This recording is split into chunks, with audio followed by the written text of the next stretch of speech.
check Twitch. Refresh it really quick.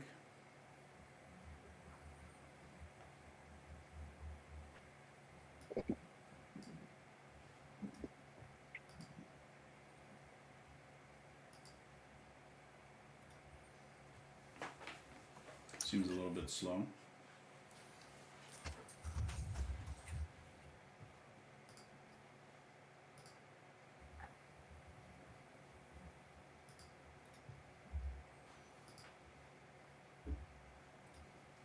Not sure if you guys are on Twitch yet. If you see anything going on. Oh, it looks like we're I'm in a commercial for it right now.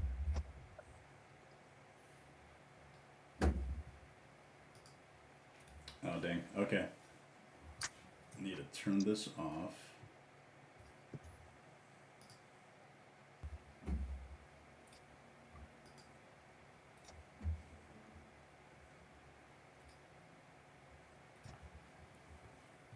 This over the screen.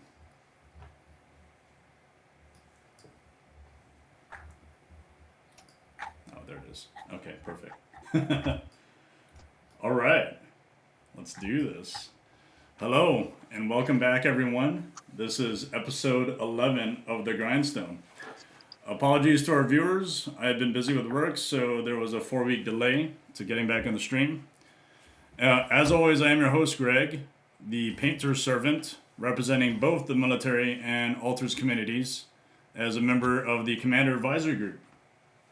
If this is your first time watching the show, thanks for coming by, and we hope you enjoyed today's Commander gameplay. Just a reminder that this stream and the games we'll be playing today are powered by TCG Player. For all of your Magic Singles needs, head out to their website at tcgplayer.com. Of course, if you see anything spicy on this channel, don't hesitate to use my affiliate link, which I'll be posting during the stream.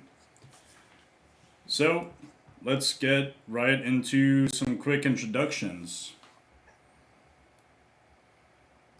Should I go first? I'll go ahead and do some quick intros, and then we'll do the formal intros in a moment. Oh, sorry.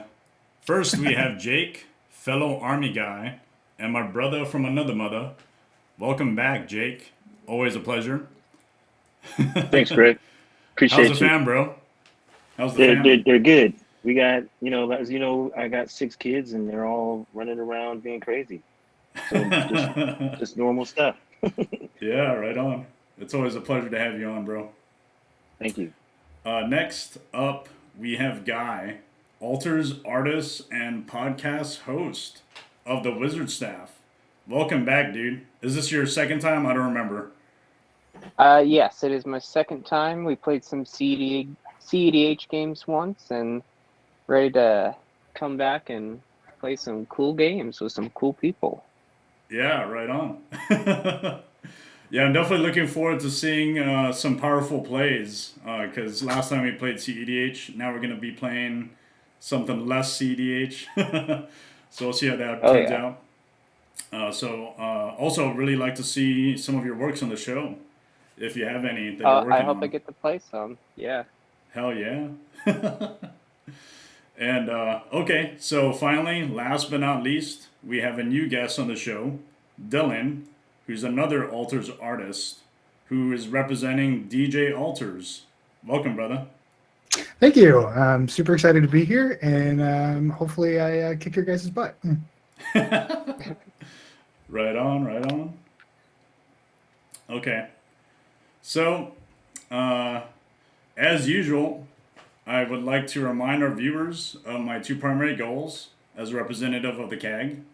And they are to, 1, connect with fellow military members of the Commander community, such as Jake.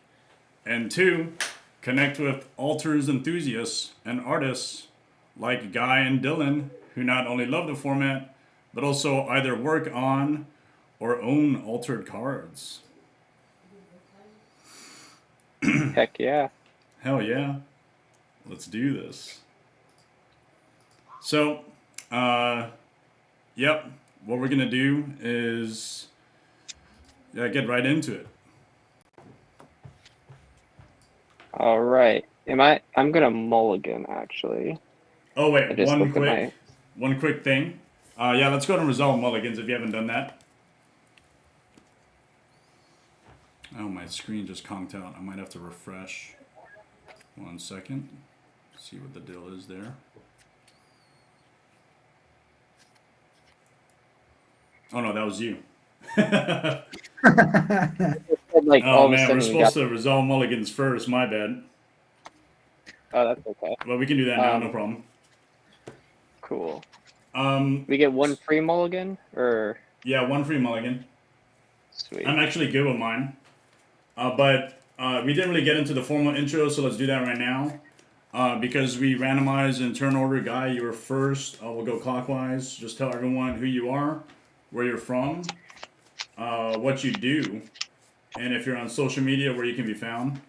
And then also talk a little bit about your commander, what makes it special, and how and when, and by a certain turn, when you expect to win. So, Guy, go ahead. Sure.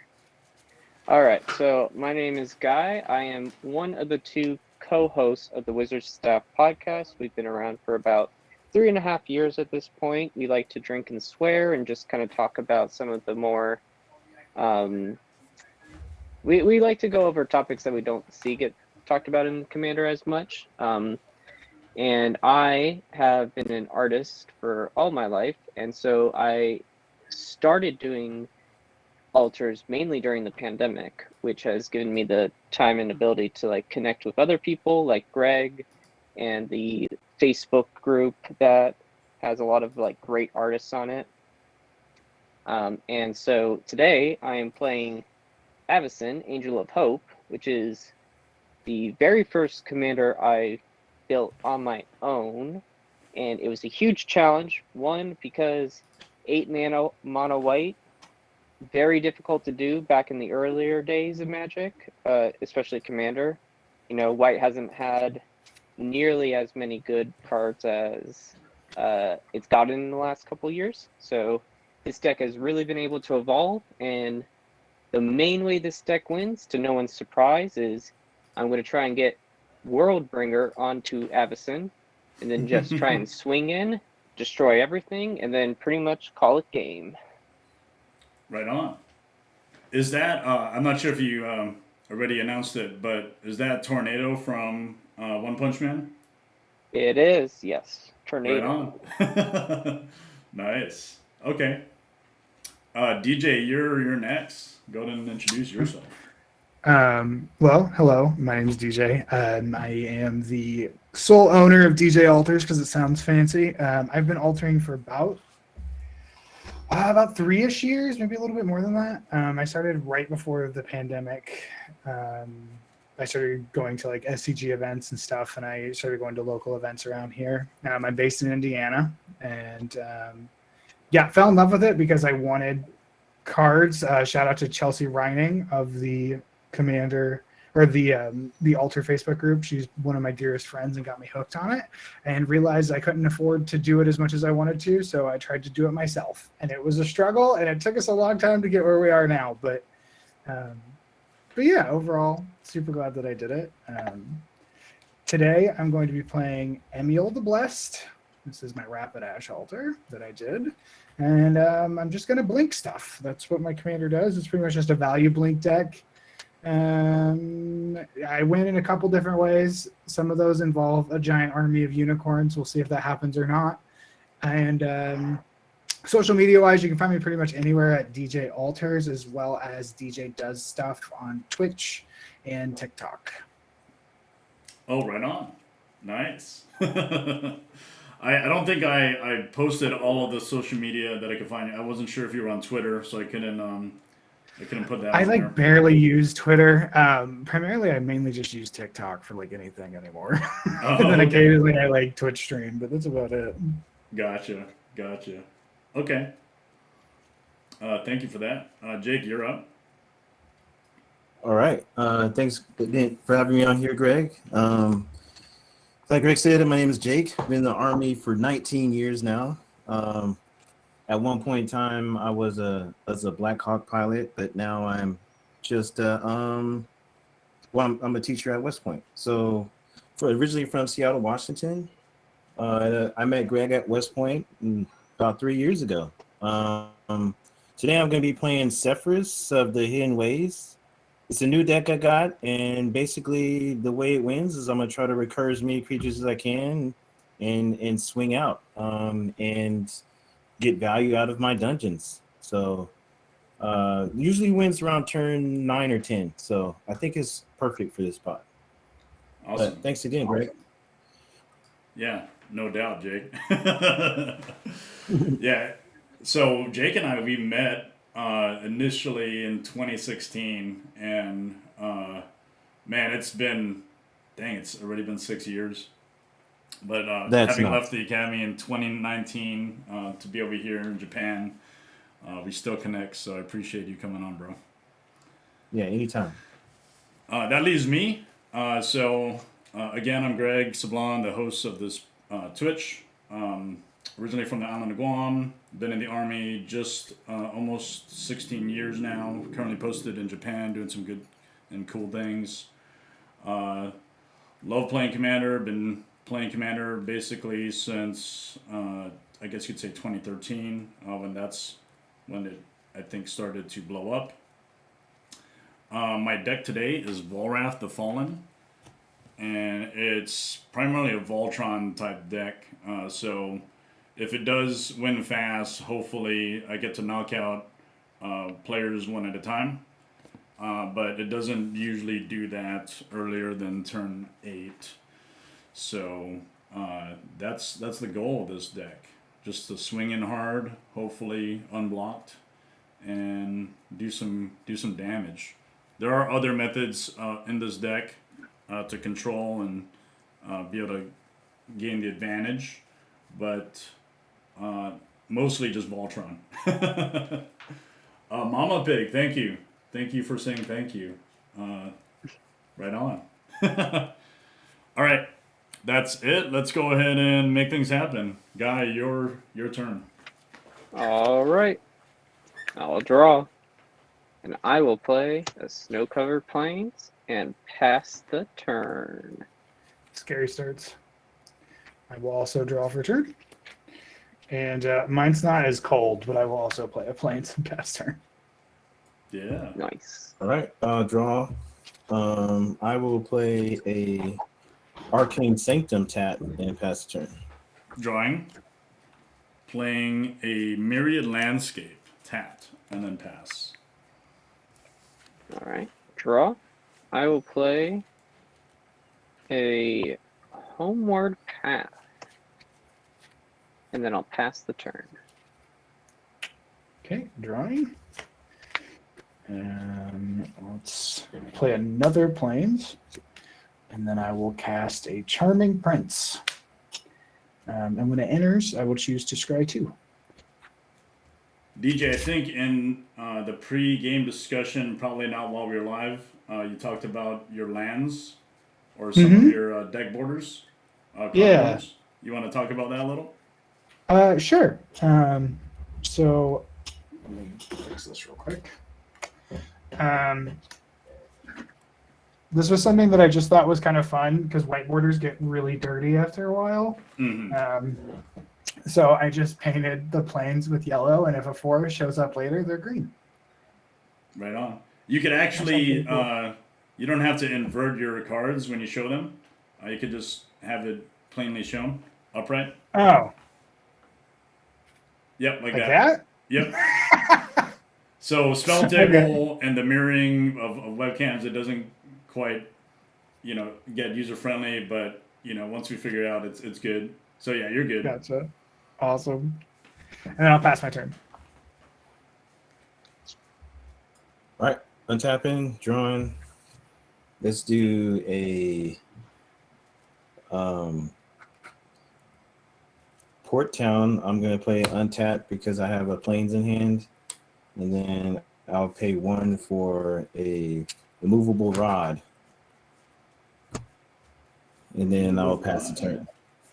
I can choose. Elder Rage Mage has a question. Can they tell the audience about all of the playmats? He hasn't seen most of these. I guess Jake, since it's your turn, you could talk about that. Oh, sweet. Your So my friend Greg, the host of the show, he went to GP New Jersey, and my first deck was Azuri, and I had birds in Azuri. So he got me this nice playmat from GP New Jersey in honor of me, starting our play group together, or him starting our play group together. So Yeah, that was I think a playmat by Mark Teeden, and he signed it too. That was really cool. Right on. yep. Jake, you're Okay. next. Yep. I'll go to my turn and then talk about my playmat in a moment. I'm gonna draw, play a Swamp, and then play a Grim Monolith. Yeah, so my playmat is Bazaar of Baghdad, and unfortunately I didn't attend Eternal Weekend, as you can see in the top left, but I bought it off of someone on Facebook, and I own a few copies of Bazaar Baghdad, and I just absolutely love it. You'll see it in the stream, hopefully. If it doesn't appear, that's all good. But great card, tap the land, draw 2 cards, discard 3. So that's my playmat. I'll pass it over to Guy. Greg, I got my Bazaar right here. Oh hell yeah! Yeah, it has a lot of more text on it than just draw 2, discard 3. But Yeah. that's the best way to simplify it. So on your end step, real quick, I am going to tap and flash in a Containment Priest. Oh jeez. Yeah. I don't like the sound of that. Ooh. Is there a response? No, I'm tapped out. All right. I'll go to my turn. Draw. I'll play Snow-Covered Plains again. And I'll pass the turn. And so my playmat is Narset Parter of Veils. Got the card right here as well. It's from the War the Spark Japanese version, where they did like anime versions of all the Planeswalkers, and this one was by far my favorite, so I had to get the card and I had to get a matching playmat for it. Yep. And it's not a white card, so it's not in this deck, so that's too bad. And I will pass now. Draw for turn. I'm going to play another Plains. And then I know this is a little off season, but I'm going to play a Selfless Spirit. This is Santa Claus that I did. Nice. Nice. And then I'm going to swing my Prince at Guy. Oh gosh. He's a 2/2? He is a 2/2.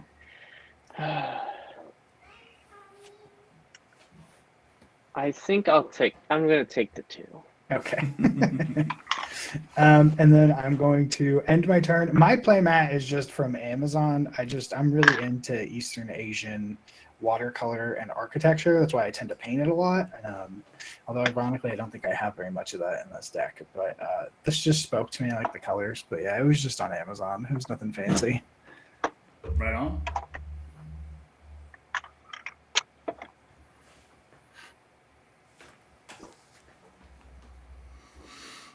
Oh, did you pass the turn, DJ? Yes, I did. Sorry. Okay. I'm gonna draw, play a Plains, and then play my commander and pass the turn. All right. I will draw. Play a Rogue's Passage. And then I shall pass the turn. All right. I'll draw.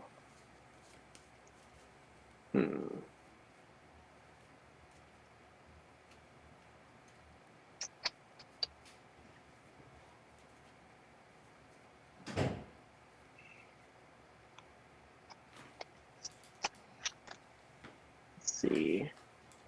All right, I'm gonna go to combat. Yep. And I'm sorry, Greg, you're the only one who's wide open, so I'm gonna swing 2 at you. Okay. going to move to main phase 2, tap 3, and play a Cloudstone Kieran. Yep, Neon Dynasty card. Cloud Steep Kieran. And then I'll pass the turn. What does the Kieran do exactly? It is a artifact creature. It itself has flying, and when I equip it to a creature, it gives that creature flying, and you can't lose the game, and your opponents can't win the game. Okay. And in order to equip it or reconfigure it, it costs 5 mana. I will draw for turn. Kind of lacking another color of mana, but I'll make it work, I guess. I'm going to play some Swiftfoot Boots. Yep. And then I will move to equip them onto Santa Claus, aka Selfless Spirit. And then I think I'm just going to pass. Okay. Untap, draw. Just play Nimbus Maze. Tap 4 for Solemn. And I'll search for a swamp and put it on the field. Pass the turn. I'm going to end step, sack landscape to get 2 swamps. 2 basic swamps. Share some mana ramp, please. Yeah. I feel like Black's color identity is the least likely to share with anyone else, you know? That's fair. All right. And I will draw. I mean, that's cool, but I don't know if it's necessary right now. People are tapped out. But there's this annoying thing called Containment Priest on the field. I agree with you on that. All right. Just cast creatures, like, you know, that's totally fine. It's when they come in through alternative methods that make it tricky. All right, we will do this. Damn.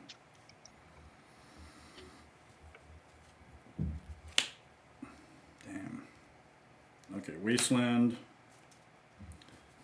Tap. No, I won't do that yet. We'll play Jewel Lotus. 3, 4, 5, 6 for Volrath. And then 3, 4, 5 for Wandering Archaic.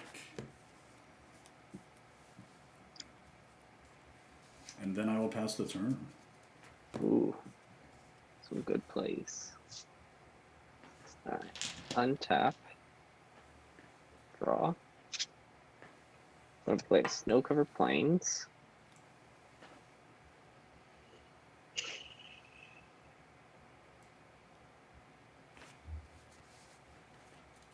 I am going to tap 4 to play Keeper of the Accord.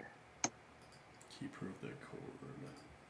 Pretty solid. At the beginning of each opponent's end step, if that player controls more creatures than I do, I create a 1/1 white soldier creature token. And then same for lands. I can find a basic plains, put onto the battlefield tapped.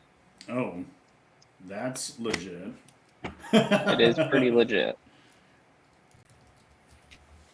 And I won't go attacking anyone, so I'll pass the turn. Untap. That's a great card. Jeez.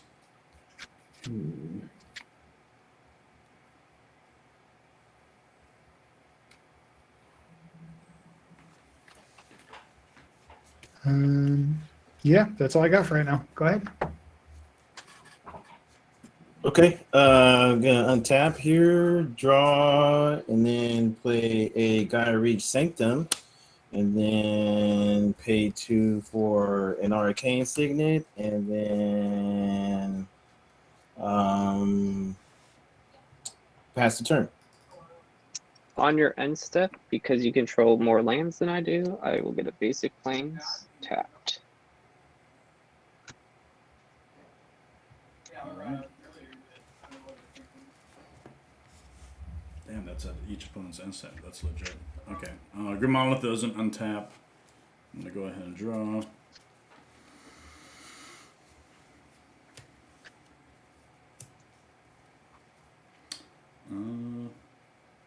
We will play a Cabal Coffers.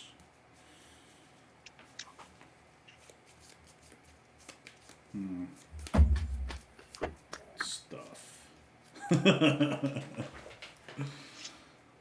Can't relate. All right.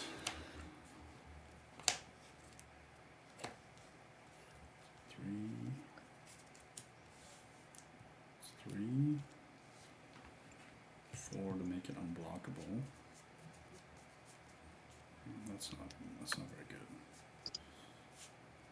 3.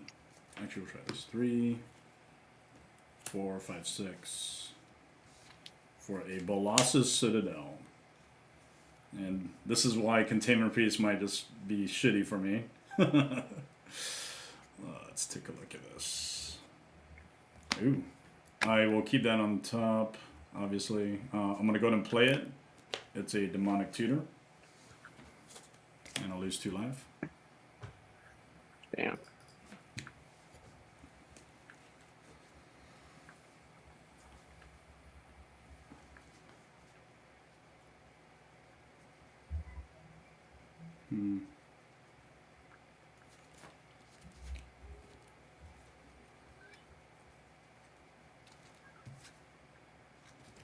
Seems okay.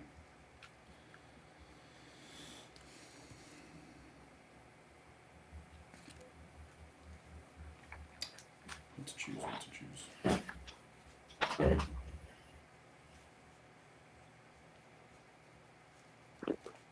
Okay. I'll put that in my hand.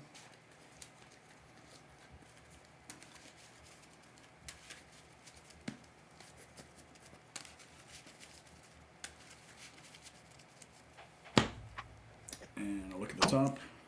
Oh man. Jeez. Okay. Combat. What's total and power toughness on all fields? I got a 3/2 with flying, a 2/2, and a 3/4. Oh, 3/4. Damn. And then I have a 2/1 with flying and a 2/2. 2/3, 2/2. 2, 3, 2, 2. Damn, not a lot of stuff to do here.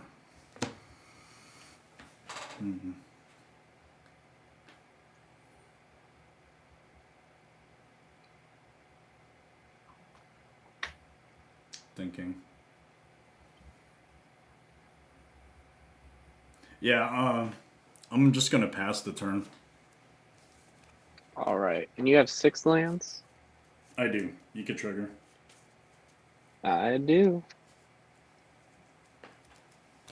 Get another snow-covered plains.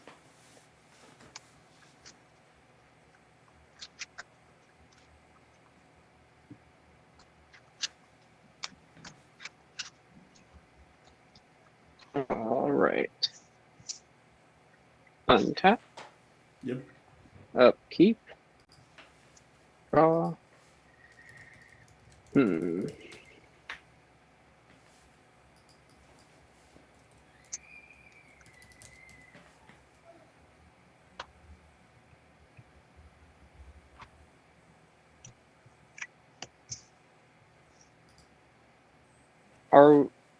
As a table, are we worried about the Bolas's Citadel at all?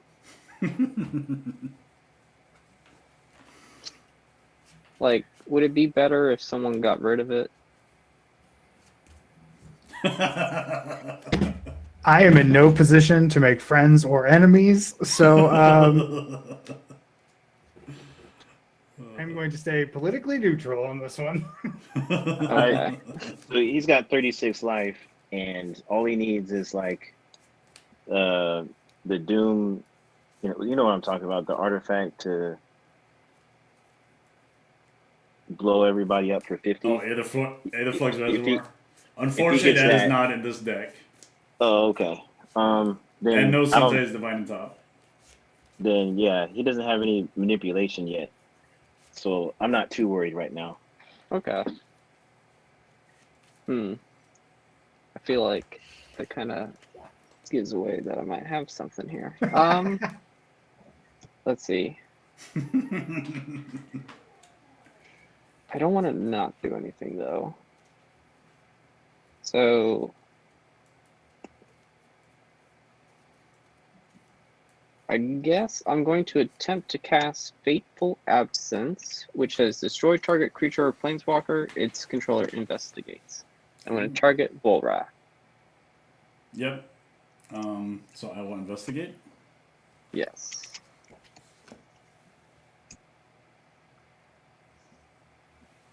Get the investigate token here. One of my very first alterations I ever made was actually, I think I have it. It's a clue token. Let's Nice. see if I have it. Oh, I do. It's right here. It's a Blues Clues token. I thought it Ooh, was, that's sick. that was the very first thing I ever made. I don't want to blow up your stuff so you can use it, because I feel like I don't want to kick you while you're down. Yeah, no, I'd rather not. Although I probably could use the draw capabilities at this point. Mm-hmm. It's a struggle. I'm going to swing 3 at Greg with flying. Oh wait, I forgot about this trigger here. So you cast an instant or sorcery. Mm-hmm. I'll trigger Wandering Archaic to copy it, and then target your Containment Priest.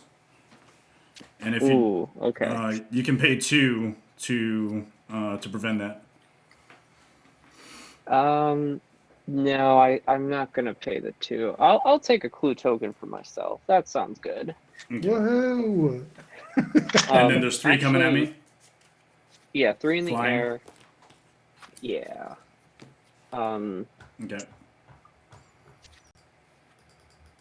I'll actually just use the clue token to draw a card as well. So I'll pay 2, draw my card. Nice. That'll be the end of my turn then. Okay, on your end step, I would like to cast Ephemerate to target my Charming Prince. Yep. See if we can get some Nice. lands. So I'll blink, and I'm going to choose to scry 2. Technically, sure. Better that than nothing. And then it does have rebound. Anybody else doing anything on his instep? Nope. No.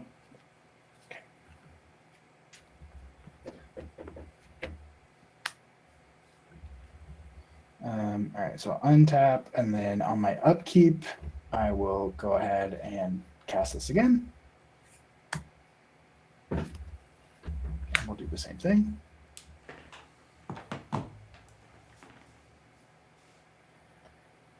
We'll just put it back where it belongs. Go to my turn. Draw. And it's not technically a land, but it'll get me there. I thought that's all. Yep. Get your mana ramp. It sums them. It'll let me cast the unicorn once, which is hopeful. Yeah, I don't want to make anybody angry with me, so I'm gonna pass. For the end of your turn, I'm gonna pay 2 so everybody can draw and discard 1. Thank you, sir. Thank you, Jake. Yep. Given to everybody. Commander And then- Sphere. When I discard my creature, that'll trigger my commander. I'll gain a life, and then I'll move to my turn. I'm gonna discard Huatli, Radiant Champion. I ending your am turn? going to discard Iganjo, Seat of the Empire. Okay. All right. Untap it. Yep. Drawing. Let's do a. I'm gonna look at the top card from Balasa Citadel to see what it is. Okay. I will.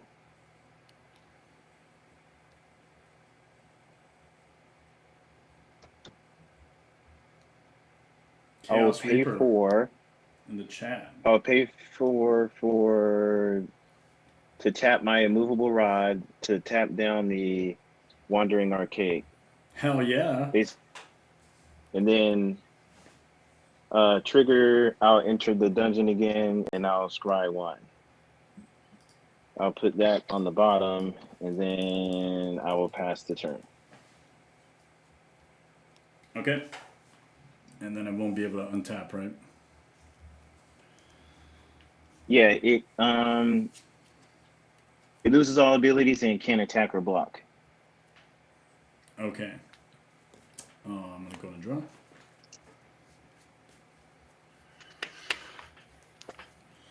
Look at the top. See what that is.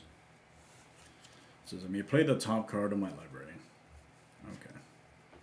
I don't think I'm gonna play that one. Instead, I'll play this. I will play an Urborg. Surprise! That's what I tutored for. I love Kinda swamps. figured. Let's see what I'm gonna do here. 1, 2.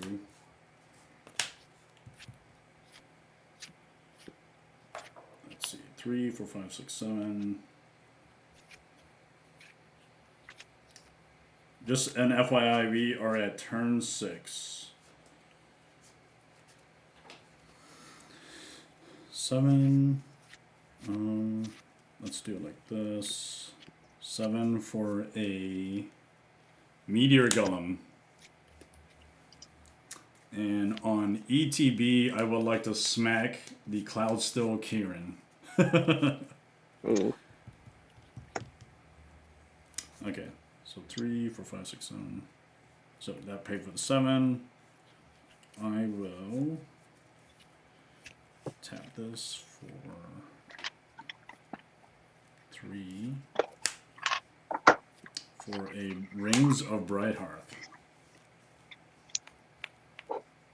And You're doing an pass awful lot, the Greg. turn. Oh yeah. It is turn 6. I passed the turn. Okay. On your end step, a couple things happen. One, I get a soldier because you have more creatures than I do. You also have 7 lands, so I get a plains. Hell yeah. And then, actually, I'm not going to shuffle that completely just yet, because I'm going to tap a white on your end step to also play Enlightened Tutor.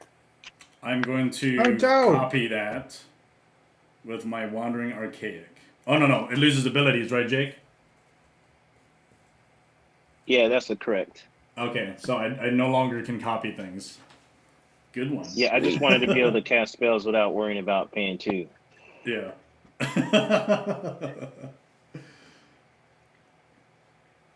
I am going to put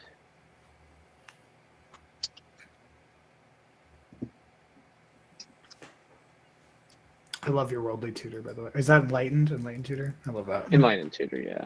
It might So- be this card. Uncle Ero, right? Yeah. We are big Avatar fans in this household.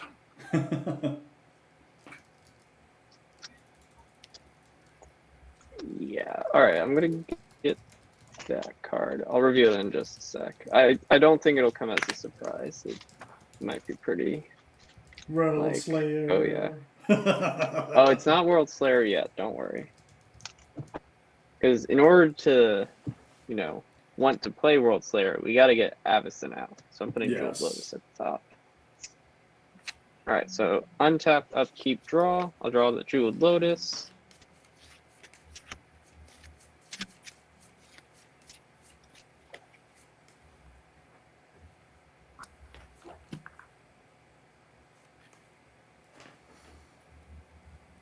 I'll play the Jeweled Lotus.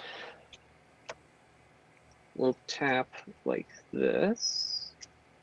Tap 4, 5. Sack Jeweled Lotus. It's 8. Play Avacyn. Sweet. Dun, dun, dun. So, So alright. And then, I guess, Meteor Golem's too big. Everything else is still, well, not looking to make a ton of enemies at the moment. So, okay. Pass the turn. I will untap. I will draw. Let's see here. I think my best option is probably just to cast my commander. So that's Hell what I'm gonna yeah. do. Emiel is here. That's all I got. On your step, I'm gonna do the same thing again, so we can all draw and discard one. Woot. Okay. Draw. We will put Phantasmagorian in the graveyard. Even I'm Mind gonna- Sensor. Discard Shalai, Voice of Plenty. I'm gonna discard Midnight Pathlighter. Trigger my commander. I'll create a treasure token. And then I'll move to my turn. Sefris seems fun. It's a fun mechanic. Yeah, it's a different, I got bored with Storm because that's what was one of my favorite, but this is like totally not that. It's just different, which is cool to me. You play a lot of Dungeons and Dragons, Jake? I don't. Well, I used to play with Greg. Actually, it was my first experience with when we were at West Point. I haven't played it since then, though. Okay. Yeah, you need like a dedicated like play group that actually just is able to devote like 10, 12 hours and we weren't able to do that. Yeah, exactly. I'll pay 6 for Radiant Solar. When she enters, I'll venture in the dungeon, so I'll scry 2. Oh, Jake, really quick, was Immovable Yeah. Rod meant to untap, or you decided to, or are you deciding to It leave was it it untapped? was meant to it was meant to untap. Okay, so then my So dude, your needs dude his can do his abilities thing. Yeah, and I have to pay 4 to do that again, so Gotcha. you should be straight for a little bit. All right. After that happens, I'll pass the turn. Okay. So on your end step, because I don't want the Wandering Archaic to be around, I'm going to flash in Solitude, Oh, very nice. and I'm going to get rid of Path to Exile. Oh, right. Oh. Nice. I didn't want you to be able to copy the path, so I was like, I got to use the Solitude, I guess. That's fair. Yeah. And so you'll gain whatever its power. Yeah, the power. Okay, 4. Oh, that's awesome. Don't see that too often. Okay, I'm One gonna go to my turn. removal spell for another. And Grimonolith does not untap. I'm gonna draw. Look at the top card. See what that is. I'm gonna play it off of Colossus Citadel. It's a mana vault, so I lose a life. It's a good card. I don't really like that. I'm gonna play land. Play Marsh Flats. Fetch. Just swamp.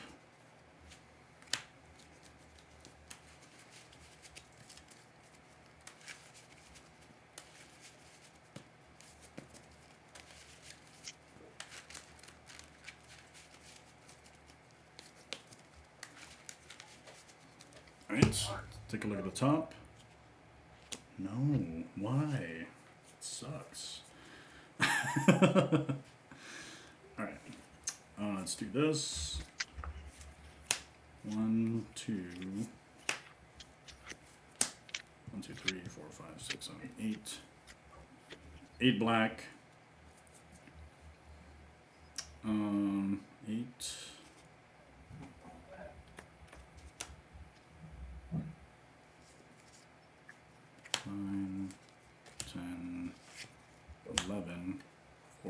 Darksteel Colossus.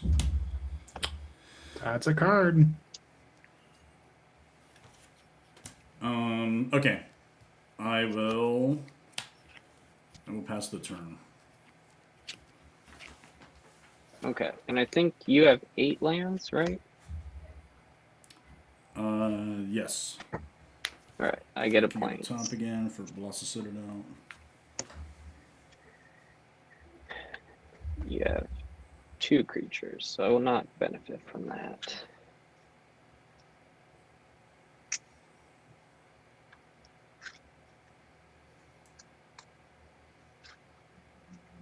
All right.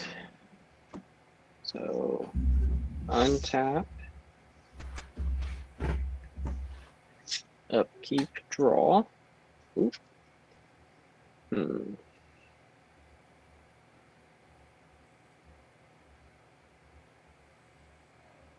going to play a Plains.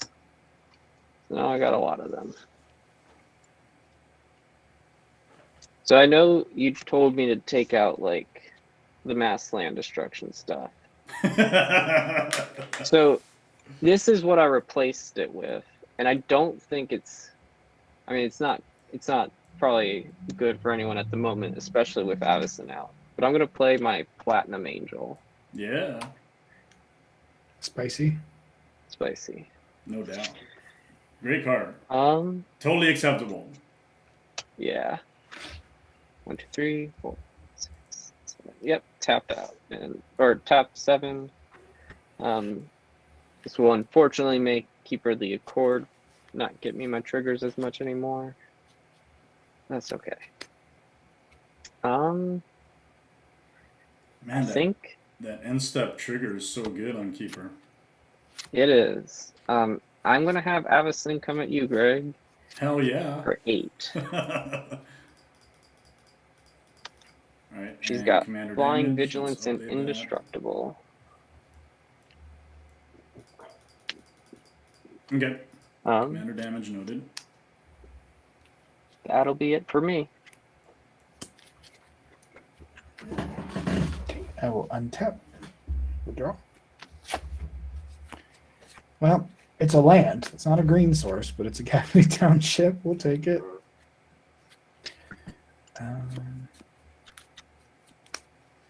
Okay, well.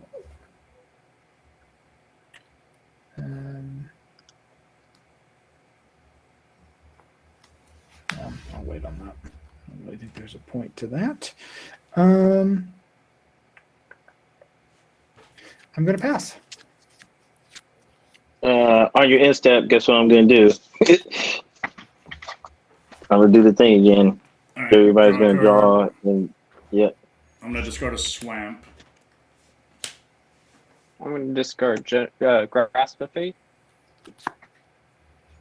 Grasp of Fate, huh? I'll discard Meteor Golem. I'm going to discard Eternal Witness, but it is altered, so I'll show it. Nice. And then, because I did that, I'm going to Muriel's Graveyard, and I'm going to get 2 1/1 Black Skeletons. And I'll write that out here after my turn. Untapping, drawing. Let's do a land for turn. Oh, I'm sorry. When these dudes entered the battlefield, right? So nothing happened because these are tokens, and she doesn't trigger off the tokens. Radiant Solar. Yeah.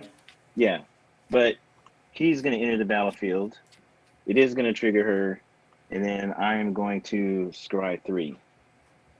Nice. Oh. So let's do that on the top, these 2 on the bottom. And then I am going to suspiciously pass the turn. I'm going to pay 2. On your end step, I get a Warrior. Dude. I'm just going to use one of my Avacyn cards face down. I'm gonna pay 2, and I feel like this mana vault's really not really doing anything for me. So pay 2, and I'll tap 3 to copy the activation. So I'll draw 2 cards off the clue. Nice. Okay, and I'll go to my turn. Vault does not untap, so I take a damage. Just keep those there. Let's see. Okay, 1, 2. So I drew those 2. Okay, so now I draw for a turn.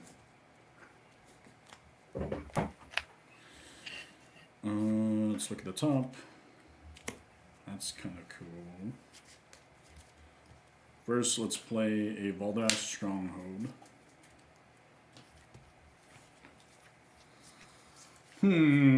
So many things. So many things. Must be nice. Oh, jeez. Wait, what's on the top again? Yeah, I think I'll play that. Okay, so 2. Oh no, this is not gonna be good. Jake, how many cards in hand? You have counter magic, possible. 3. And how many blue sources do you have? 1, 2, 2. I think it's 3. I think that one's a port town. Oh, Port Town. Okay, so 3. Damn it. Okay. Let's go Cabal Coffers for 2 black. I lose 2 life. And then that gets me 1, 2, 3, 4, 5, 6, 7. That gives me 5 black.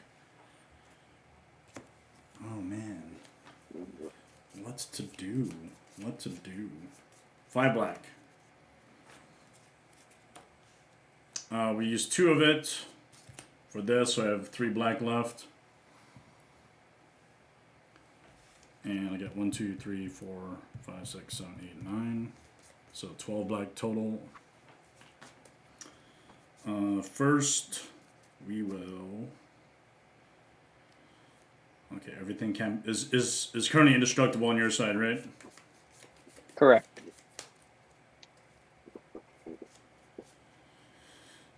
Okay, so. Greg, what are you trying to blow up? I definitely want to deal with Avacyn, but I don't know what else I want to blow up. So if I can make Avacyn go away, just if I can blink Avacyn, would that allow you to do what you want to do? Oh, okay. If you did that, actually no, I would prefer. Well, you're gonna blink it. You could blink it, and then let's see. What about this other action I want to do? This other action I want to do would actually get rid of Avacyn. But it won't be good for everyone else. It won't be good for everyone else. Sad day. All right, so we're all screwed. Well, I mean, unless you have like a counter. I'm not countering. I have 0. Just to let you know, there's no counter magic in this deck. Oh, there's no counter magic in the deck? Okay. No. Oh no. All right, so It's I'm going all to use 3 funsies. black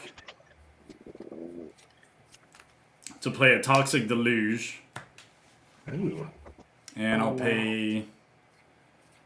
I guess I'll pay 8. Yeah, Avacyn's an 8, right? Unless you pump it up for some reason. It is an 8. Okay, I'm just gonna go with 8. All right. Yeah. Oh, okay. Do you have any responses? I don't. Okay, I'm gonna cast Eerie Interlude. Ooh, right on. Goodbye, friends. All right, so I have a response yep. because I don't want to lose certain things. So My meter gun dies. I'm going to pay 4 to vanish into memory my commander. Mm-hmm. So he's going to exile him. And then I'm gonna draw 2. Yep. I'm gonna draw 2. Oh, so you Well, I'm might gonna be use able to this count. mana. No. And then while that's on the stack, Yeah. I should have done that differently. But I was going to each player draw a card and then discard a card while my commander's still alive. And then put the creature in my graveyard. But Okay, so there's everyone no draw a creature, card so yeah. and then discard. Oh goodness. Strip mine goes. Ketra's Monument is the card I drew in discard. A tough one. I'm gonna discard Flicker Wisp. Ooh. Yeah, it's a tough one.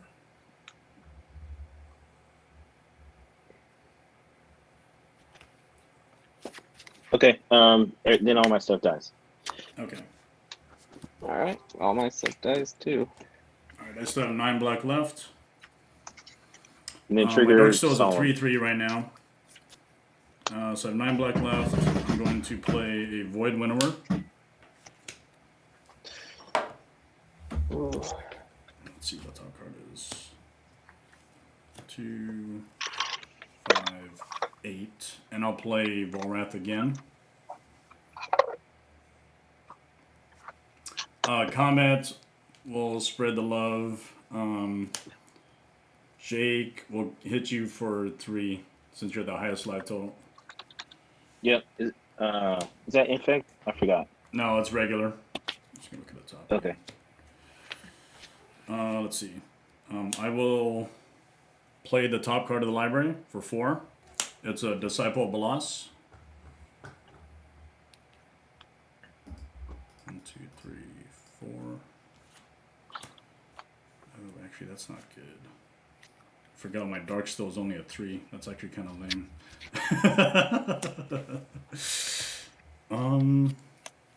You know what? I guess I could do a Volrath. Or no, I'll do Void Winnower. So 11. I gain 11 life. And then draw.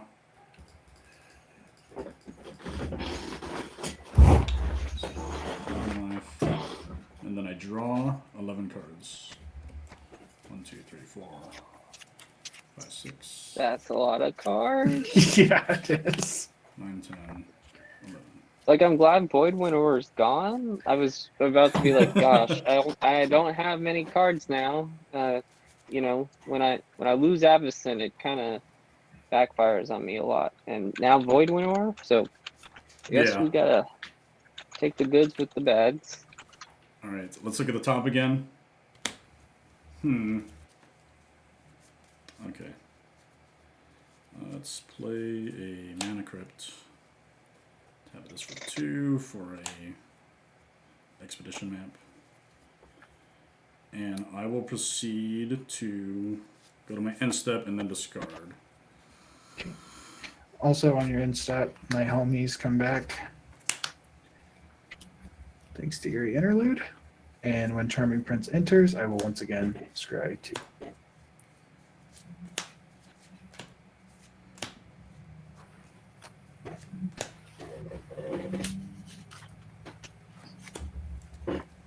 Okay. I'm done. All right, time to untap. It is now turn 9. Y'all are free to win the game. Ooh, okay. 1, 2. All right, we just gotta go try to nuts. recast Avacyn. 10 mana. Yes. And she doesn't have haste, so that's it. I will untap. I will draw. I finally hit a green source. Nice. It's exciting stuff. I will play Soul Ring. Hell yeah. Finally getting some ramp up in here. It's a little late to the cause, but someone showed up. I'm gonna look at the top card for Balasa Citadel. Okay, still the same card. What on Greg's board is the spookiest? I think right now, Bolus's Citadel is a problem now. You can totally immovable rod it. Seems legit. I'm gonna. Oh wait, yeah, you're right. I thought it was just creatures. It's everything. Yeah, it's everything. Oh my gosh, that's Well, so you know what? good. You don't need to worry. You need to worry about one thing. Whatever you get rid of, I'll get rid of the other with that. I'm gonna attempt to Rex Sage the Citadel. It resolves. Guys, I was relevant. I'm done after that. Okay. Upkeep. I'm sorry. Untap. Upkeep trigger. My commander comes back. Draw.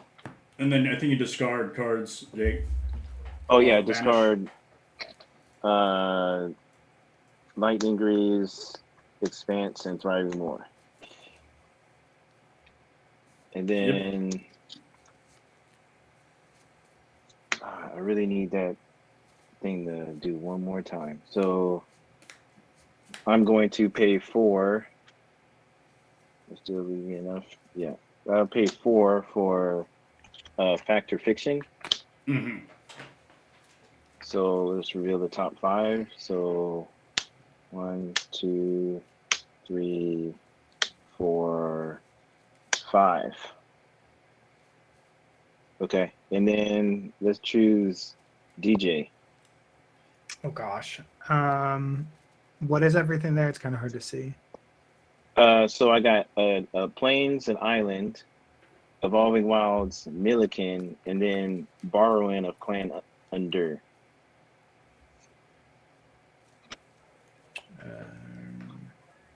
Sorry, I was attempting to. I don't know what the Dungeons and Dragons card does. This guy? Yeah, no. The creature, right there. Yes. Oh. I don't know what he does. So basically, when he enters the battlefield, I venture in the dungeon, and then if I attack with him, I can return. It's basically I can return to 3 or less, like what's his face? Grave Titan. No, not Grave Titan. Sun Titan. Okay. It's like a cheaper Sun Titan that lets me go in the dungeon. Oh, okay. For CMC 3 or less? Yeah. Okay. We'll just do this. We'll put the planes with the Barrowing guy, whatever you just said his name was, and then I'll put the other 3 together. Sweet. Okay. I'll put these 3 in my hand, and then I'll put this dude in the graveyard. That'll trigger the last dungeon of the Mad Mage, and I'll draw 3, reveal them to y'all, and then I can play one of them for free. And I'm going to play this one, Thorough Investigation. Then I'll do a land for turn. And then I will pay 4 to immovable rod. I don't know. The Trampler, I guess. For Rings of Brightheart, that's still 2. Decisions. I Yeah. feel like the Rings of Brightheart is a pretty solid option because I feel like that's Yeah. just going to get them a ton of value. I agree. So I'll do Rings of Brightheart. Okay, it's tapped. Yeah, it can't do And anything. it can. Its abilities are no more. Gotcha. Yeah. Okay. And then I pass the turn because I can't attack. All right. I'll go to my turn. Roll for crypt. Let's do odds damage, even no damage. It is a 3. I take 3 damage. And then I took another damage for Mana Vault. So that's down to 20. I'm going to go ahead and draw.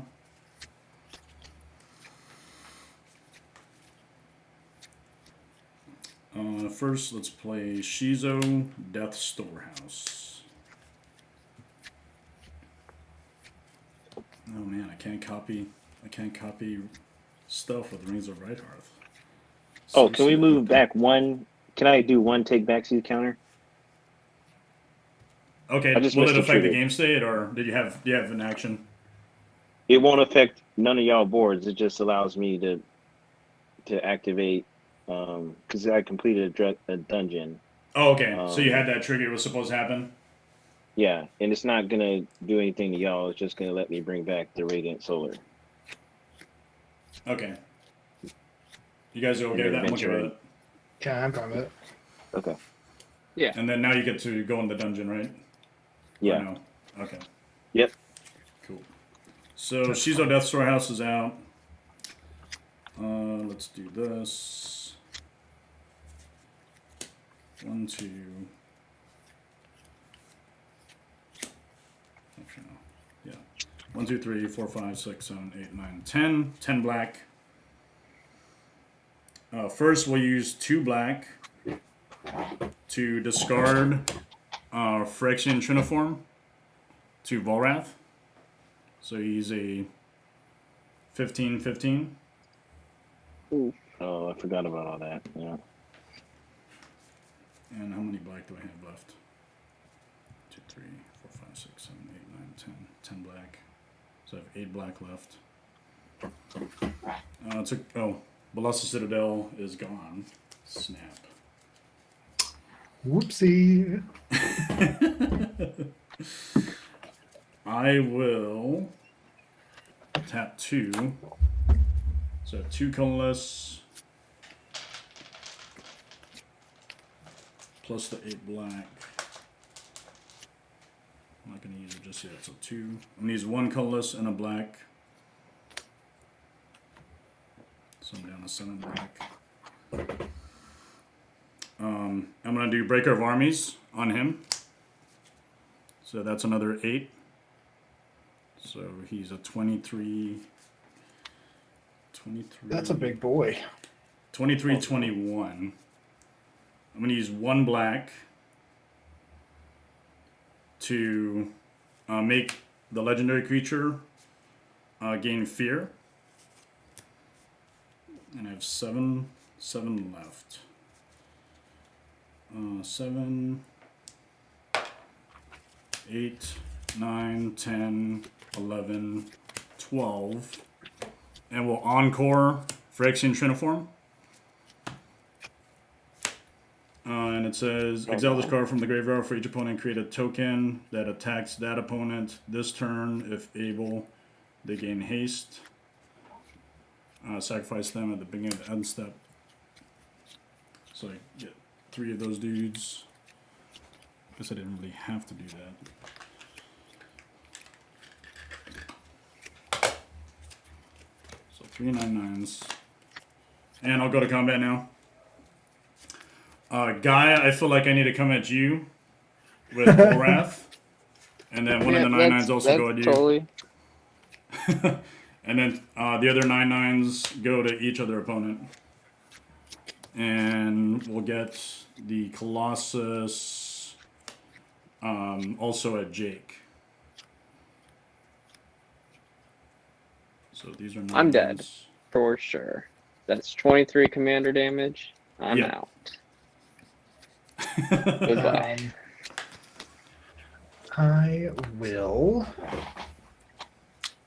block my 9/9. Does it have trample? It does not. Perfect. I will block it with Reclamation Sage and then blink the Reclamation Sage with Emiel. Okay. When it enters, there are so many good targets on your board.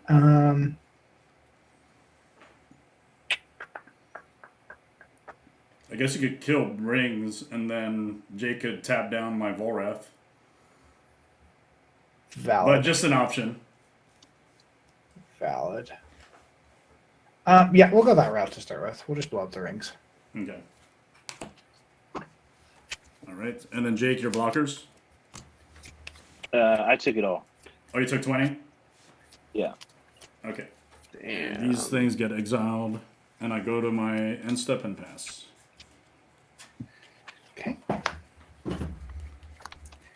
Goes to me. I will untap. Draw. I will play a forest. Okay, let me think here.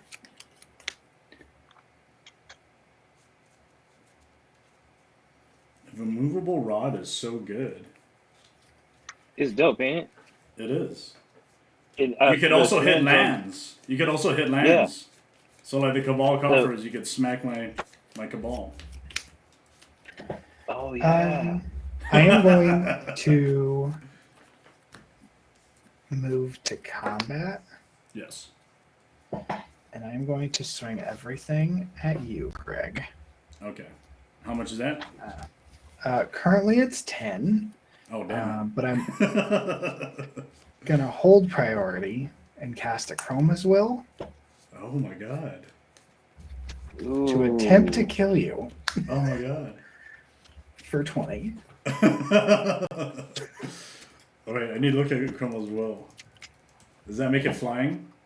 Yeah, so basically what it says is if I Damn it. control my commander, I get both options. So it's going to give my creatures flying, vigilance, double strike, lifelink, indestructible, and protection from all colors. Oh, my God. Yes. I was relevant! I got nothing. I'd say we're very relevant. That's awesome. That knocks me out. Heck yeah. I am out. Okay, main 2. Very nice. I will. I'll just move my Swiftfoot boots to Emiel. Probably should have done that forever ago, but it's fine. And yeah, that's my turn. A Chroma's Will. Okay. I actually have one of those. That's a Untapping. great card. It's only so 4 mana good. too. Yeah.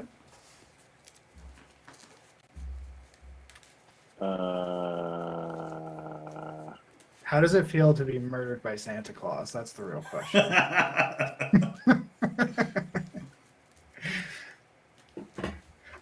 Yeah, I'll leave it on the top. Okay, untapping. Drawing that guy.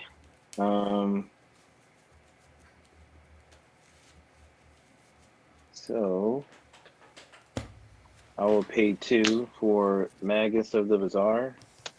Then I will decide to create a treasure token. And then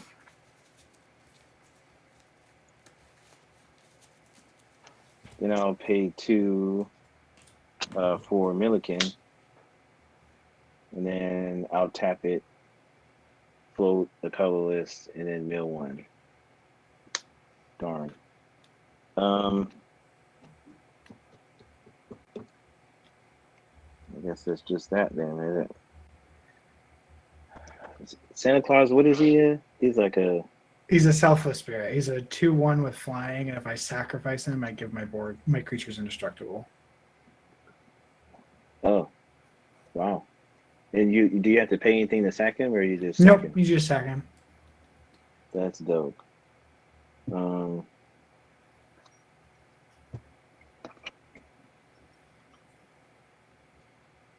Okay.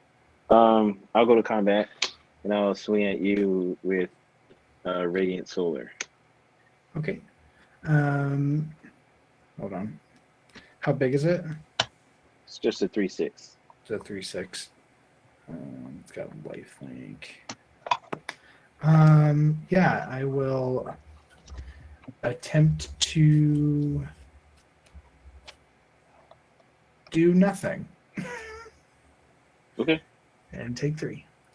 All right. I'll gain 3. I'll get a clue token.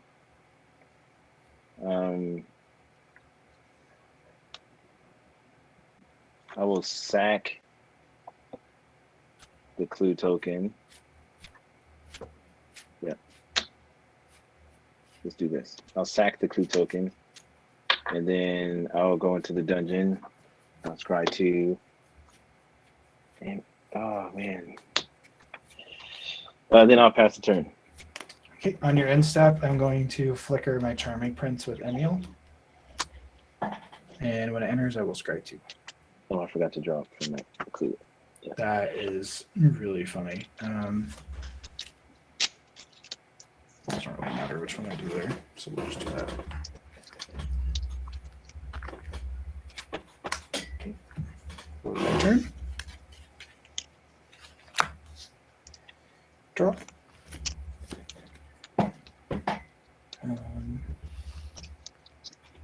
I will pay 1 and a green for a Wall of Blossoms. And draw a card. Oh, that's directly in the light. How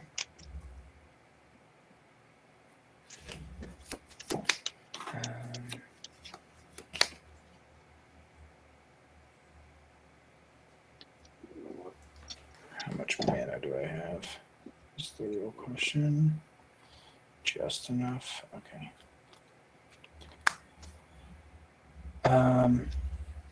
I'll then pay 2 and 2 white to cast Glorious Protector.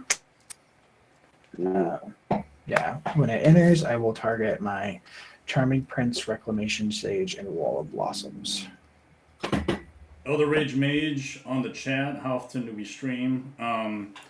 So I try to stream every other weekend. And usually I have a myriad of people that I reach out to, either military or altars enthusiasts. But I try to do every other weekend as much as possible. And then I'll pass turn. Turns out we were only to come back on the stream with a 4-week delay because I was busy at work. But that's the goal. I'll pay 2 so that you can draw and discard 1. Okay. And I can do the same. Draw. I'll discard Cemetery Desecrator. Then I'll get 2 black skeletons. I'm going to discard a Loyal Warhound. Okay. Then I'll move to my turn.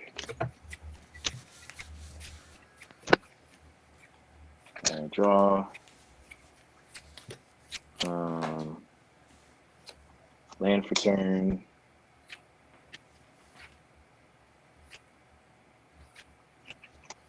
I'll pay 2 for Merfolk Looter. And then I'll scry 3. I'll put those on the bottom.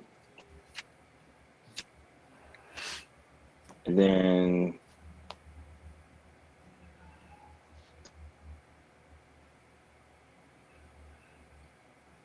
then I'll pay 6 for Kiari, the Swirling Sky, Flying Ward 3. When it dies, I can mill 6 or return stuff to your hand. 6 or less.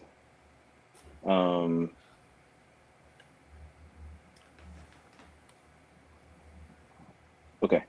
And then I'll go to combat and I'll swing at you with Radiant Solar again. 3/6. Yeah, I'll block with Glorious Protector. And then before damage, I'll attempt to blink it with Emiel. Yeah, that happens. Okay. So this will. Glorious Protector's a 3/1 or something like that. It's a 3/4. Yeah. So these will enter triggers. I'll blow up Milliken with Reclamation Sage.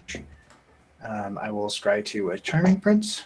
Hey, what's up, Waterman? I will put both of those on bottom, and then I will draw a card with Wall of Blossoms.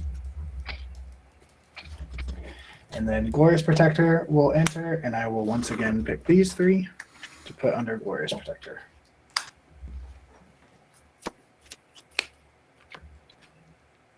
Okay. The attack trigger gave me a clue. I'll sack the clue. Draw a card. That'll trigger my last. I got through the dungeon again. I'll draw 3. Mole Drifter, the Coister Gargoyle, and a land. I'll put Mole Drifter on the battlefield. Draw 2.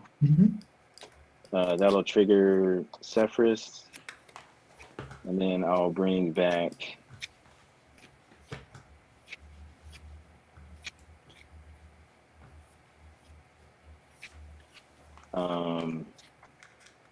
Meteor Golem, targeting the Glorious Protector. Remind me, is Meteor Golem destroy or exile? Destroy. Okay. I'll sack my Selfless Spirit in response to give it indestructible. Yep. Okay. I always get Meteor Golem and Duplicate mixed up. Oh, because Mole Drifter hit the battlefield, I'm going to do not the Dungeon of the Mad Mage anymore. I'm going to do Lost Mine Pandever, so I'll scry 1. Put that one on the bottom. And then I think that is it. Pass the turn. I will untap. Go to my upkeep and draw.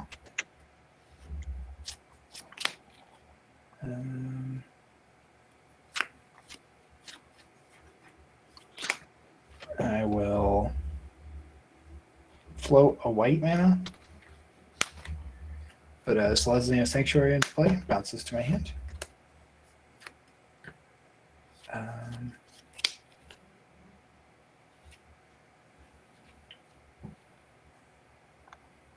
Let me see here. Sure, yeah. So I'll use the white, a green, and a colorless to cast Renegade Rallier. When it enters, I will return a permanent with mana cost 2 or less from my graveyard, and I will get back my Selfless Spirit.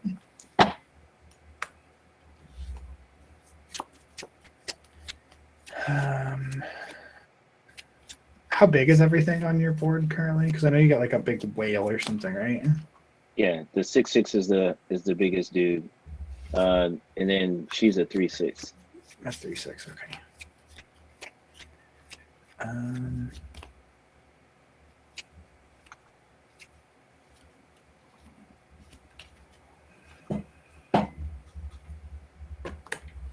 Sorry, I'm not trying to play slow. I'm just trying to think. Do your You're thing. fine.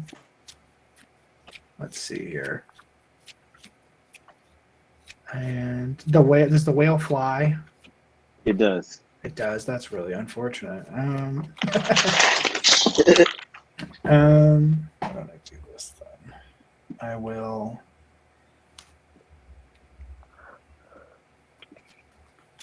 tap like this to play Eldrazi Displacer.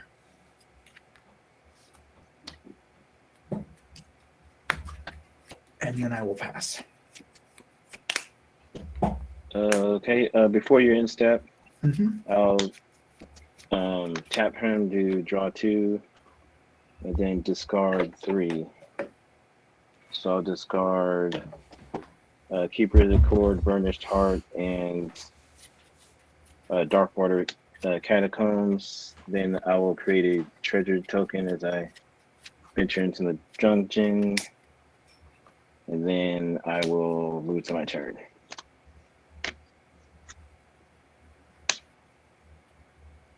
Okay, so I just need to do 2 things. 2 things.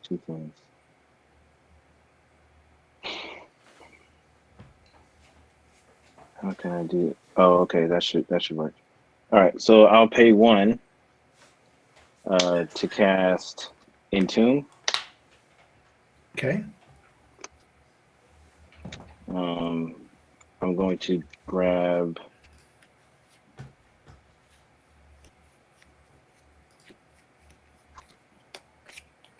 where are you? Yeah.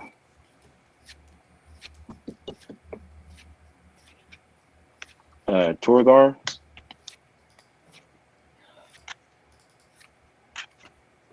I'll put him in the graveyard.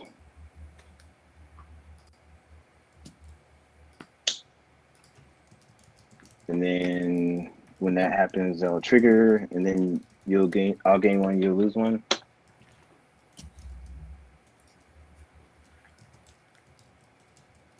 And then I will move to combat, and I'll swing at you with a 6/6 and a 3/6 in the air.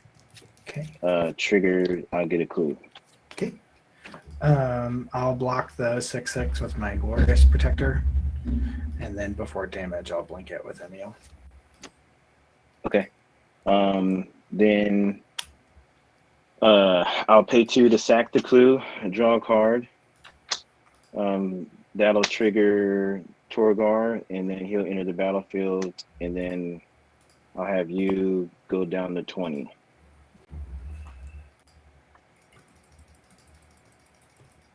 Okay, and then this happens, correct? Yeah. Okay, cool. All right, so those 3 will enter. Reclamation Sage will blow up. I think the only thing you have left, the Meteor Golem and your enchantment. Yeah. I'll do the enchantment. Which one? This guy? This guy. Yeah. Okay. Charming Prince, I'll scry 2.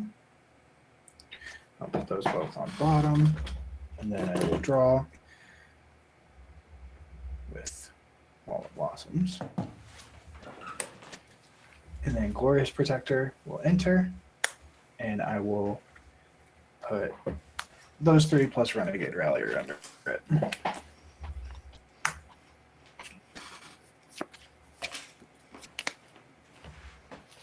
Proceed.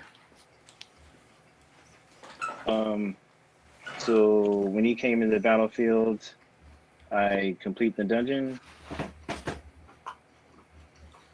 Yeah, I completed the dungeon for him to come into the battlefield, correct?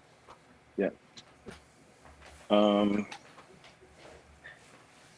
he came in the battlefield, and I'll go into the dungeon again, the same one, and scry 1.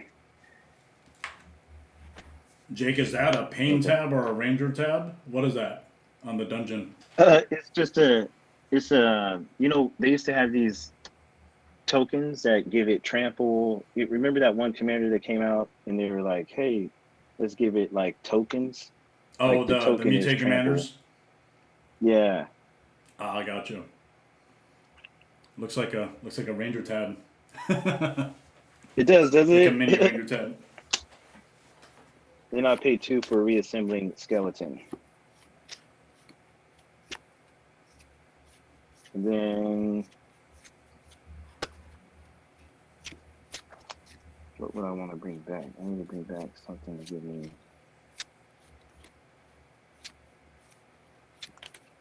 Okay. I'll pass the turn. Okay. I will untap. Draw.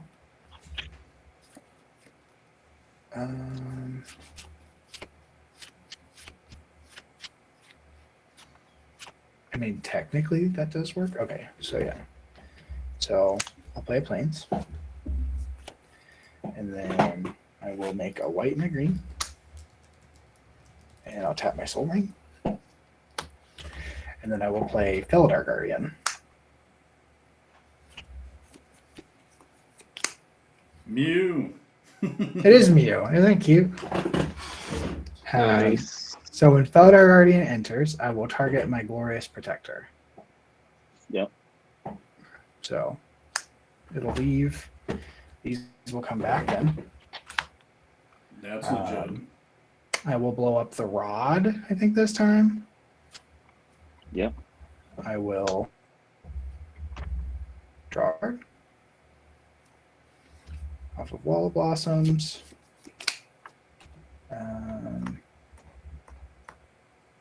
I will get back Loyal Warhound with Renegade Rallier. When it enters, because you have more lands than me, I get to put a Plains onto the battlefield tapped. Good, there's one at the bottom.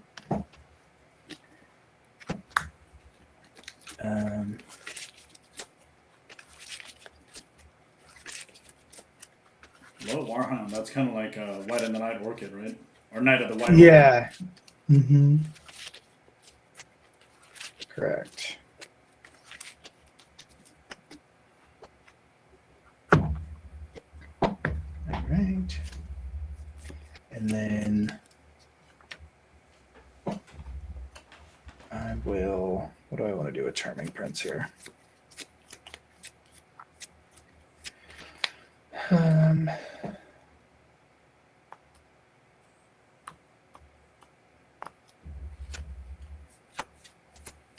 I will have Charming Prince target my nothing. I'll just scry 2. Make it easy. Leave that on top. Okay. And then my Glorious Protector will come back in. And once again, we'll throw the boat under it.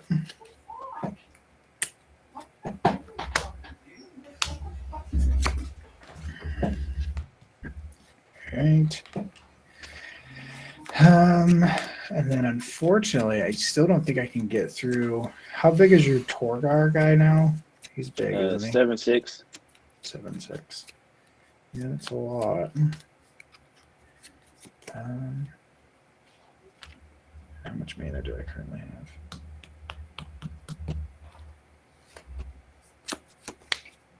have? Yeah, we'll go ahead and oh goodness, I dropped the card. I'm gonna do nothing. Go ahead. I'm so sorry. I've got a lot going on and my brain doesn't want to process it. Okay. I'm gonna do the thing again, and I'm going to tap this person to draw 2, and discard Sunblast Angel. Trigger. I'll create a treasure token.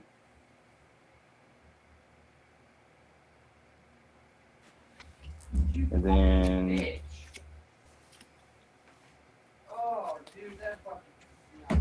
then I'll do it again, draw a card, and then I'll discard Hostage Taker. Ooh, Hostage Taker. Yeah, you see what I'm doing now. Elder Rage Mage, favorite Kamigawa Neon Dynasty commander. I haven't yet built one, but I kind of like, I think it's Shodikai, the Yeah. vehicle commander. Oh yeah, the new one. The blue line one? Yeah. I want to build him, but then I don't because it doesn't fit with my goals. Fair Then I'll pay 4 to Utter End Glorious Protector. That's not very nice. Yeah, so in response, I will attempt to blink it with Emiel. Yeah, earlier we were talking about what kind of commander build goals we have. So I completed a 32 deck challenge a few years ago. But my new challenge is the Alphabet Commander Challenge. So having a commander with the first initial of the first name, all through the A through Z, so 26 of those. Conveniently, some of them are already covered, obviously, in the 32 deck challenge, but I'm still missing like 4. Start there. I think it's We'll get a H, planes. F, Q, and X. Those are the last 4 that I need to do. So Shodikai, Holy unfortunately, crap. does not fit the bill. That's dope, dude. Like I was trying to get to 32. I'm at like 29 right now. Oh, hell yeah. I will blow up your Meteor Golem with Reclamation Sage. Uh-huh. I will scry 2 with Charming Prince. Yeah, Elder Rage Mage, I'm at 53 decks right now. But if I had a repeated color combo, then I just share the land base, because the land base obviously is the most expensive. Right. With Felidar Guardian. I draw a card off of Wall of Blossoms. With Felidar Guardian, I will have it target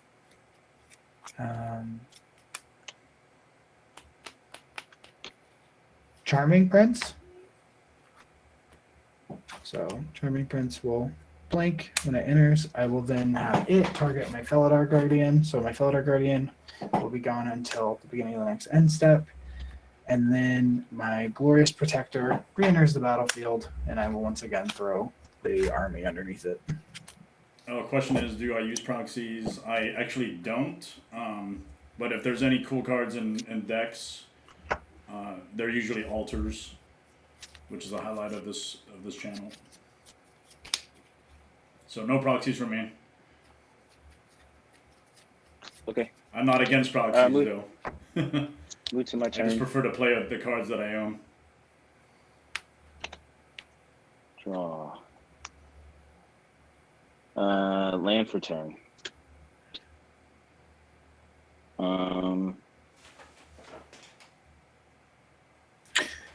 Did you use the other end at my end step? For some reason, I thought that was during your turn. Okay, cool. Yeah, No, that's my bad. My brain. Yeah.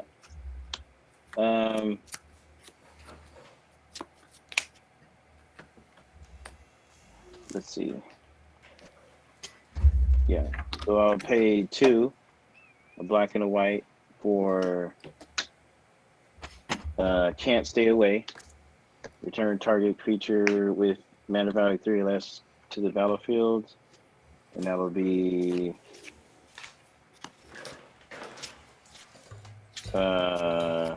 Cloister Gargoyle. Oh, so Luna Rebel knows DJ. That's cool. Yeah, that's a friend of my fiance's, and I have to do some Galaxy Soul Rings for him coming up on Monday. Oh, okay. Nice. Yep. Those are a signature of mine. I throw Galaxy on everything I can because I think it's pretty. So you're working on some of his right now? Yeah, he's come up on Monday. I actually have like a big order of Galaxy Soul Rings that I have to finish up and get shipped. Oh, right on. After this game, you can totally show that. Or after for after sure. the stream. Yeah, I think I've got some somewhere. So you lose 1, I'll gain 1. Oh, yeah, absolutely. And then I'll venture in the dungeon, and I'll complete this dungeon, and I'll draw a card. Okay. And then once I complete that dungeon, I'm going to bring back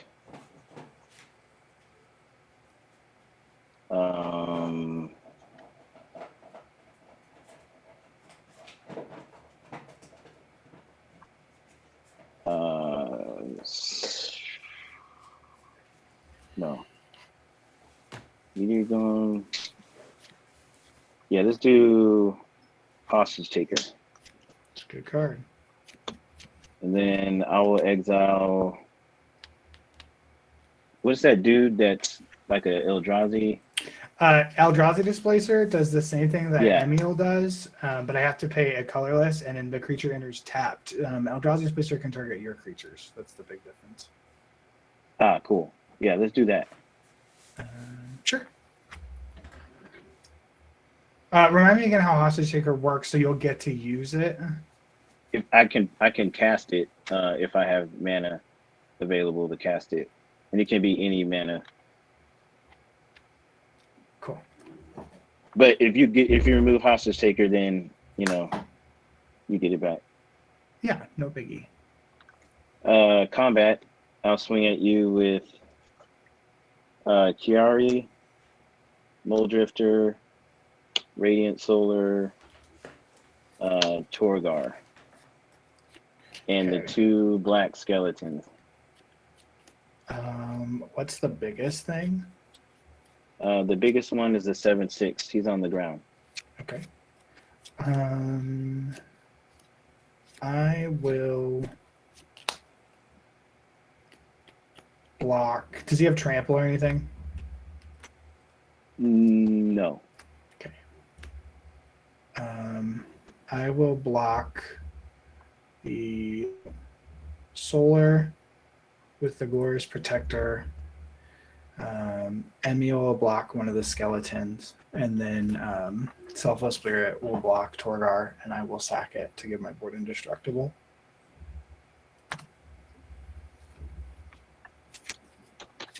So what's coming through? Um, The one of the the black skeletons. one black skeleton. Oh, okay, and then the whale. So we'll put Glorious Protector on the whale. So then it would be your lifelinker and the fish, and then the skeleton. So 5, 6. So 6. Okay. We'll go to 13. Okay. And then I will pay 3. Use 3 of the treasures, and these 3 lands for Massacre Worm. That's a thing.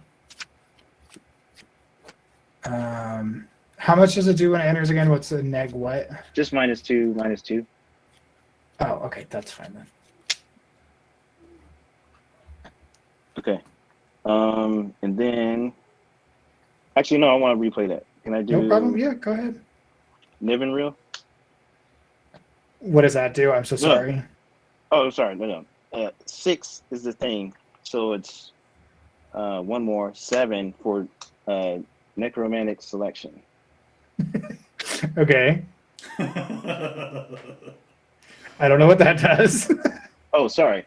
So destroy all creatures, then return a creature card, put it in the graveyard this way, back in the battlefield under your control. My creatures still have indestructible. Yeah, that's fine. Okay. All right, cool. Just making sure. Proceed then. So 1, 2, 3, 4, 5, 6, 7, 8, 9, 10, 11. And then I will pay 6 for Niven Reel. Okay, and what does he do? So when it enters the battlefield, create tapped zombies equal to the number of creatures that died this turn. Oh, that's cute.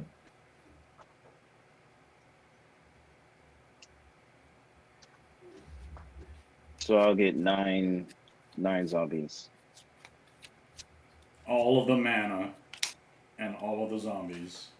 And then off of the trigger is probably going to be, where did you go?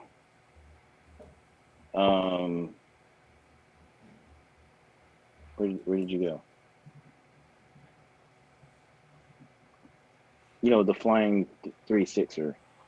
Oh, yeah. The solar thing. Yeah, I can't find it. No, I don't think the Eldrazi Displacer comes back, Josh. It's still exiled. You just can't cast it now from the hostage taker, correct? Right. Yeah, that's what I thought. No, it goes back to you. He's right. Oh, it goes back does? to you. Oh, it's back on my Yeah. board then? Okay. Yeah. Very nice. I haven't played against that card since it was in standard. So that's why I was like, what? But this dude had a die trigger, so whenever it dies, choose 1. Return any number of target non-land permanents with total mana 6 or less to their owner's hands. Okay. So you'll pick your targets.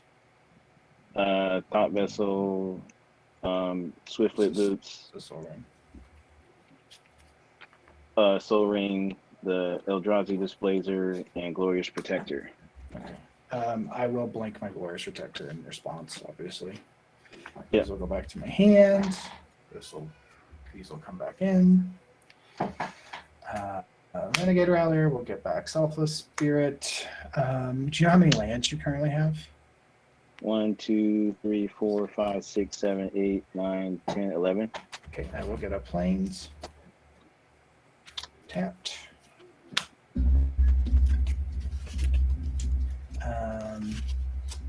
I think you still have an Arcane Signet. I'll blow that up with Reclamation Sage. Yep. And then I will scry 2 a Charming Prince.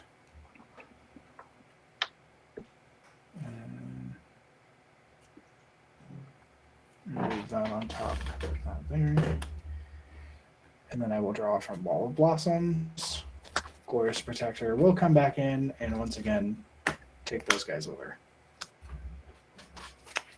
Then I pass the turn. Sorry, I was trying to end the game somehow. You're good. No, I feel you. I feel bad too. I'm like, oh no, find a way to do this. Yeah.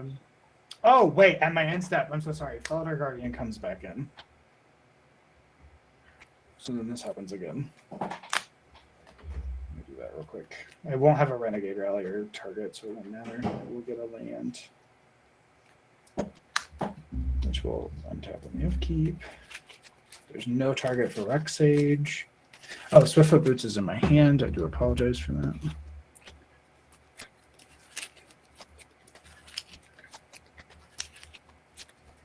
And then I will once again scry to. Yeah, definitely keep that. Draw.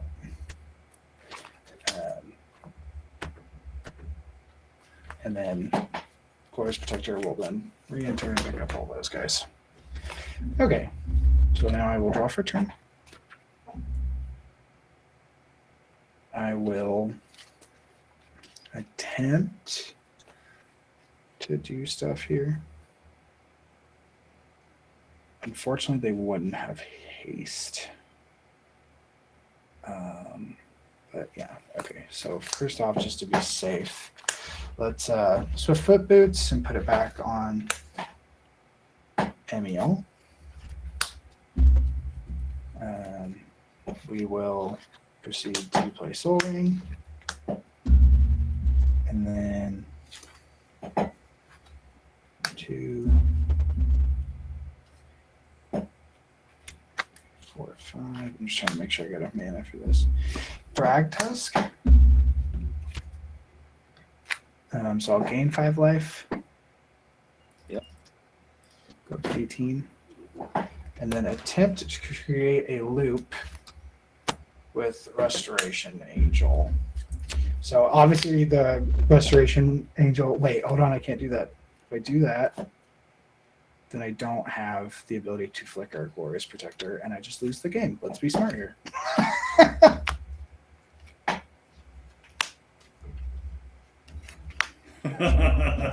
I was close. I messed up there. I was like, oh no. Does that work? No. I need to get one thing from underneath it, and that's unfortunate that it happens that way. No! I flickered myself into a corner. Okay, we'll do this then. I will pay 3 to do nothing. I'll just wait. Go ahead. Oh no, I almost messed myself up like 8 times there. It's fine. Everything's fine.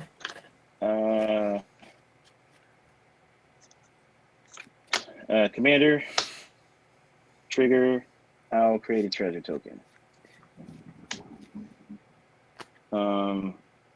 Land for turn. Oh, I forgot to draw, sorry. You're good. I did a takesies backsies. I'm not upset at anybody for doing it. All right, appreciate that. I'll pay. I'm getting stressed because no one's 3, winning. 4, 5. Yeah, I'm trying to end it, but it's like you got this loop. It's hard to beat. Yeah, it's a lot of value. I'll pay 5 for Shriek Mod to destroy the Thrag Tusk. That's unfortunate. Yeah, you got it. I'll make a beast. Okay. And then I'll gain 1 life, and then you lose 1 life. Yep. And then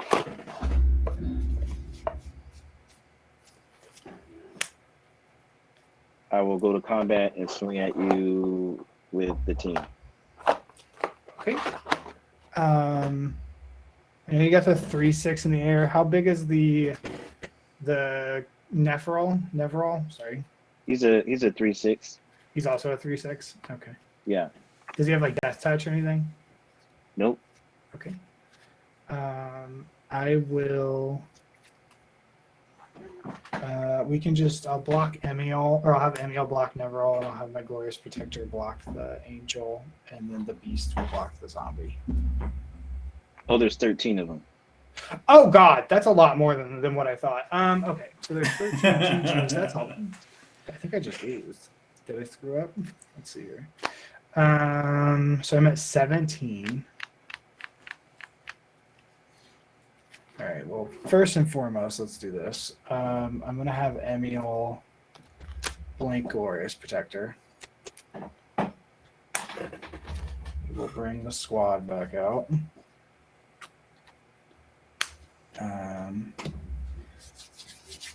I will gain 3 life off of Charming Prince to go back up to 20. I will get a land.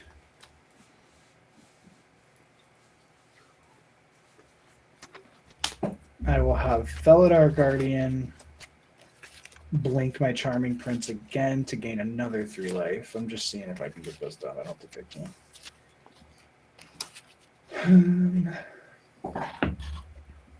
So another 3 that puts me at 23. I will draw a card off a Wall of Blossoms. Nothing in my hand is going to help me here. Glorious Protector will enter. I'm going to choose nothing this time. And then, okay, let's do some calculations here. So we can block these 2. Will be on those over there. And then I've got to deal with 13 zombies. And I can block 1, 2, 3, 4, 5, 6, 7, 8 of them, which would leave 5 left over. So I would end up taking 10. And I will sacrifice my Selfless Spirit to give my board indestructible as well. Okay. That would be 13. So you blocked how many of these? 6 of them? 8 of them. But technically, one of them won't have any damage done to it because I'm sacrificing the Selfless Spirit. Okay, so 9 of them. And so 7 of them get blocked, and they all have greater than two damage on it, right? All those dudes. No, the only one that doesn't is the Wall of Blossoms and Felidar Guardian. So, Okay. So 3 of them, of the 8 that I block, only 5 of them will die. That makes it easier. Okay, so 5 of them die. Got it. Yes. Okay, and then we took 10, and then the trigger on death, I'm gonna draw a card, and then complete the dungeon, and then I'll return.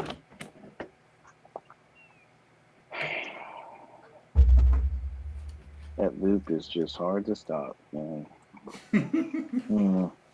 Good old Blink.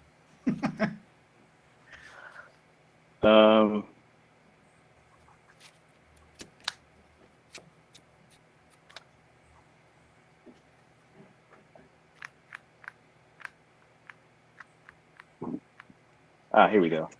I'm going to bring it back. I should have done this a long time ago. Midnight Pathfighter.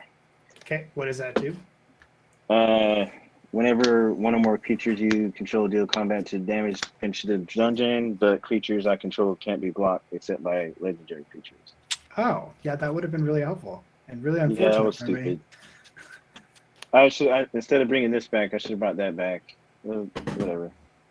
All good. Been there. I just tried to blink an angel with Restoration Angel, so.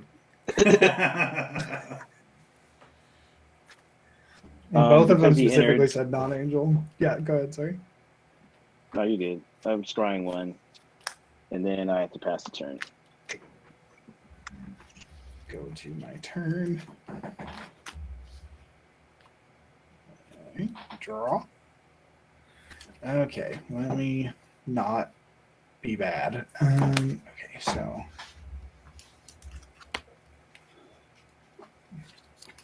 First off, I'm going to play a Fabled Passage and crack it. Go get a Forest.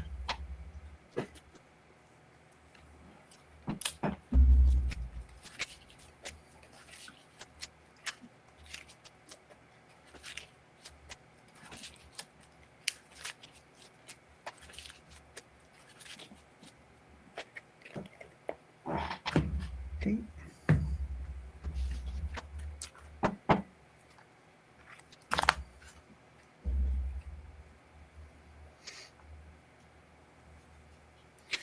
Then I will pay 2, 4,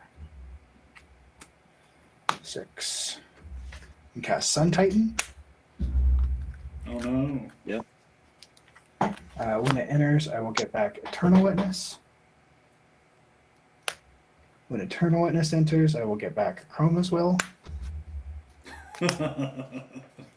Okay, there we go. All right. Yeah, I think I just win now. Yeah. Okay, cool. Yeah. Oh God, I'm so sorry, guys. That took so long. No, that's casual game 1. Now we can move on to a faster game. Now I get my butt Yes. kicked. Very nice. Very nice. So it looks like we still have about 15 viewers. If you look at several of the chat texts, I listed all of the decks.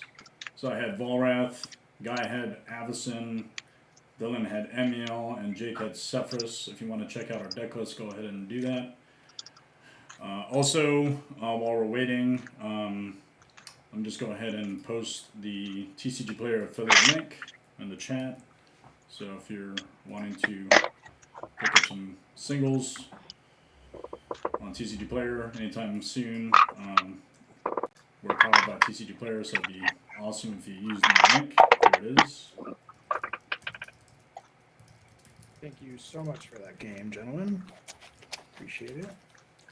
Yeah, What I'm that's going good. to do is I'm going to go ahead and reset the game. That way we can set up for the next game. Awesome. Yeah. So let's do that. If it's okay, I'm gonna run to the restroom real quick. Yeah. I went ahead and brought us back to 40. And I'll randomize player order. Go ahead and get your deck and wait for people to come back in. It just randomized. It turns out, Guy, you're still first, and I'm still last. But Jake and DJ Let's switched. go. And so this time we are trying to play little faster in terms of like power level, right? Yes. Like when turn like a few turns earlier. Yeah, between turns 5 and 8 is totally acceptable. Got it. All right.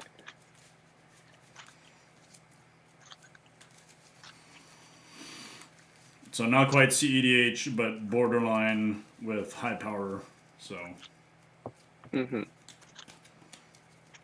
usually what I would like to do is following each game talk about cards, but looks like we're losing time because I have a stream with another pod after this. So we won't be able to get to that. But a lot of really cool plays during game 1. A lot of stuff happening. Lots of utility from DJ's end, lots of utility from Jake's end. Guy, I feel like- if you played World Slayer, that would have been scoopage.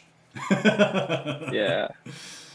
Because you had the mana next feel turn like that- basically to swing if you had World Slayer. If that Charming Prince, I feel like put in quite a lot of value throughout that entire game. Oh, Like, yeah. Very The nice. scrying, the gaining life.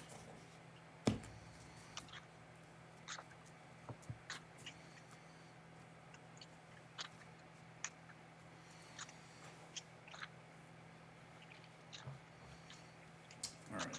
So we ready randomized player order. I know Dylan's still out in his bathroom break. If you guys want to resolve mulligans, that'll be good.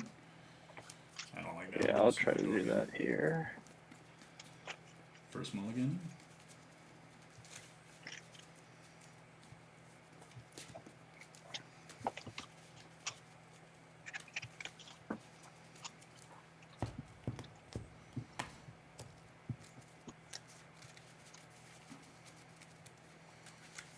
Yeah, flickering decks, very utility, very control-y.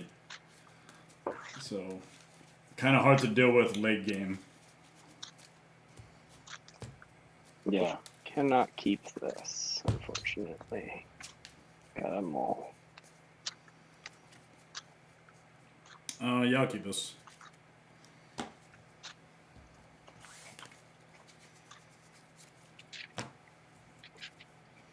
Alright, let's...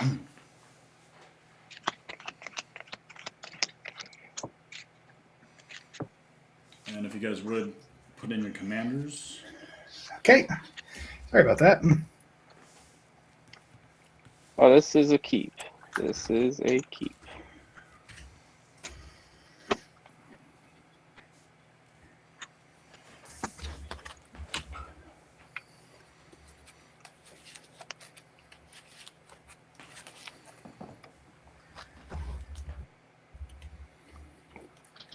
All right, I have a good hand.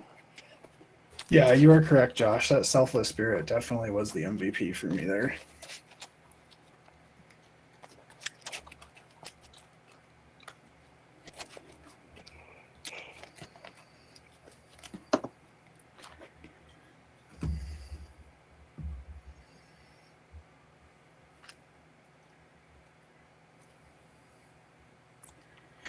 Yep, I'm good.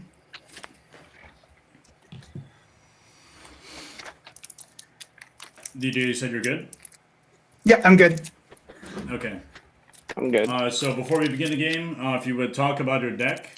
Basically, for this last game of the stream, the goal is to try to win between turns 5 and 8. I know Dylan is still playing Emiel, which is all good. He did mention pregame that he doesn't mind getting stomped, but definitely Nope. try definitely try to win the game between turns 5 and 8. So if we can achieve that within the next 55 minutes, that would be ideal. Combo-tastic plays are a go, so feel free to try to end the game as quickly as possible. Although this is not CEDH, so the expectation is not to play in that particular format or style. So, Guy, if you could explain your deck, and then we'll go around the horn. So we got Liesa, Shroud of Dusk, and like Avacyn, who I altered to be Tornado, this is Fubuki, also from One Punch Man, which is the sister. So the idea of this deck is to pretty much just try and grind out as many cards and get my combo pieces to pretty much do a easy kill everyone on the spot, win the game sort of situation. Right on. Okay. Could you show your commander really quick? Get it closer to the Yeah, camera. so there we go. Yeah. Sweet. Thank Those you. are sick. Thank you. Jake, your go. All right. Today I'm playing Rionya, Fire Dancer. Main thing. This is a storm deck, but it's basically a creature storm deck, so it's like a different take on it. So, basically, at the beginning of combat, I get how many spells I cast. I get that many creatures of a chosen whatever that's on the board, and then I swing with them. So, the main thing is to get the 7 doors out. So, I get the 7 doors out, cast a bunch of spells, make 30 of them, and then swing. That's fun. Awesome. So yeah, that's it. Yeah, usually around turn. This one's about turn 6, 7. Oh yeah. Yeah, look, I'm excited to play it. That's dope. Yeah, this is new. I haven't seen this deck yet, Jake. Yeah, I just made it maybe a month ago, but I have a lot of fun with it. Sweet. Okay. DJ, you can explain your deck now. Oh, okay. If you weren't here for game 1, I'm going to be playing Emiel. It's a blinky corn deck, as I call it. I just blink things and try to get some value. Okay. Good stuff. And then your commander is altered, right? So you want to talk about that for the new viewers? Yeah, this is Rapidash. I'm a big fan of Rapidash, and it made sense because it's a unicorn. But I did do the Game Boy Color specifically in purple because that was the one I had when I was a kid. You know, I didn't notice the Game Boy thing on that in the first game. That's pretty freaking awesome. It's jumping out of a Game Boy. Yeah, thank you. I've been getting better. You know, you go back and it was funny. I looked at some of the stuff when I first started, and you know, like I tried to do for Chelsea Reining a Little Mermaid altar, and it looked like it was something out of a horror movie of Family Guy, and it was really bad. And then you know, we're starting to get there. It's taking me a little while, but we got there. Yeah. You know, practice makes perfect, bro. Right on. Okay, so I'm playing Kresh, the Bloodbraided. Can win off of Voltron, but can win off of combo. Lots of shenanigans to try to pump him up as quickly as possible. But also with the combo that's in here, Once it comes out, pretty much the game ends unless it's stopped. So depending on how that turns out, it's gonna be fun. I think for me, maybe not for you guys. So that's the deck in a nutshell. Pretty awesome commander. I didn't want to go with Prosh, and I didn't want to go with Corvold because they're a little too nasty, and this is one of my original Jund decks, my first original Jund deck. So I stuck with them for the last 8 years or so. Good commander. With that, we'll go and start. Guy, your turn. All right, I will draw. And for my first card, I will play a Polluted Delta. And I'll pass. Yep. Draw it. Let's do a mountain and then I'll pass. Draw. Temple of Plenty, scry and pass. Draw. Bayou pass. All right, sack, Polluted Delta. I'm going to get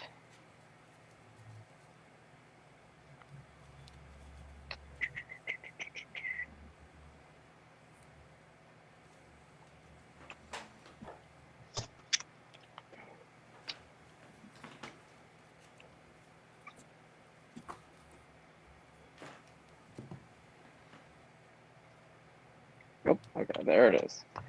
Snowfield Sinkhole.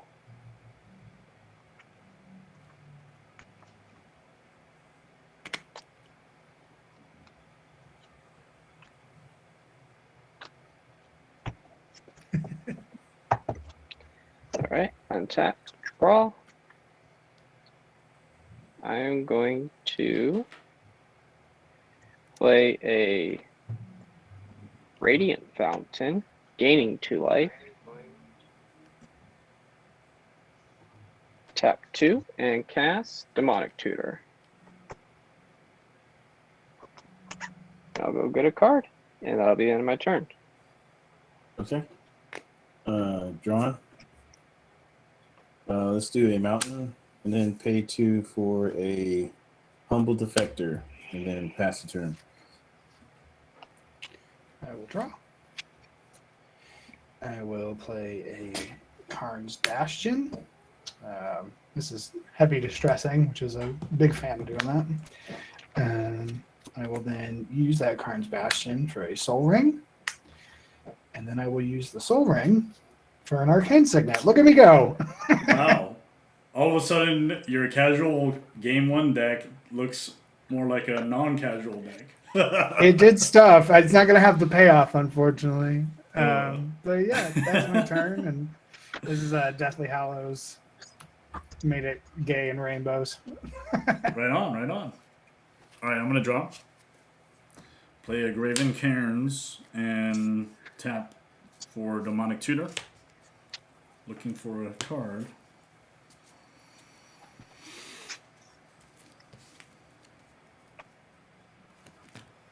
And it will be...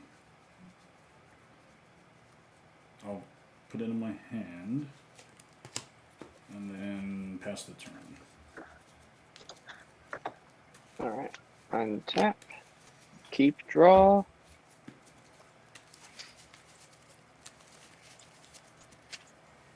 I'm going to play a Seraph Sanctuary.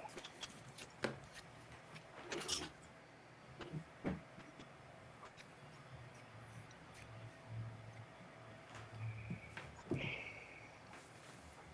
going to tap white and then colorless and play Heliod Suncrowned.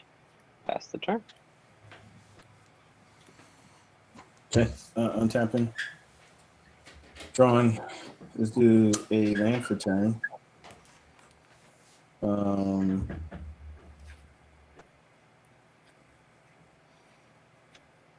Then I'll pass the turn.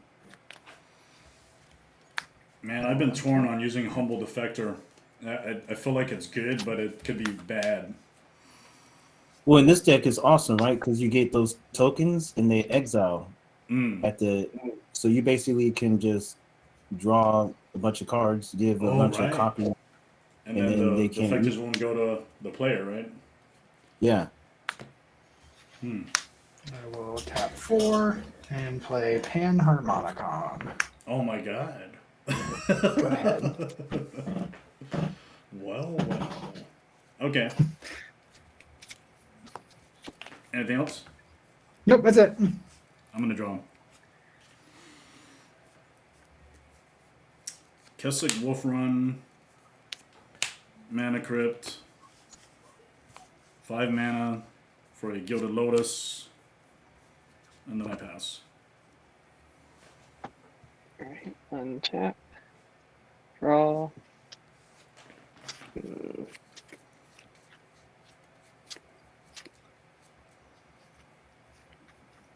Alright.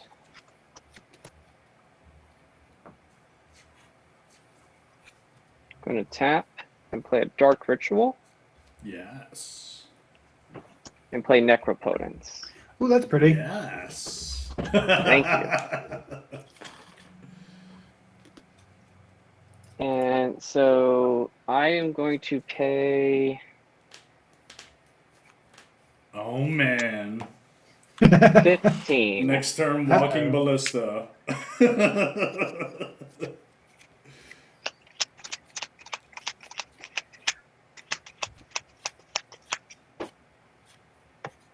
Pay 15. And then I'll end my turn. These will come to my hand. And I will have to get rid of some stuff.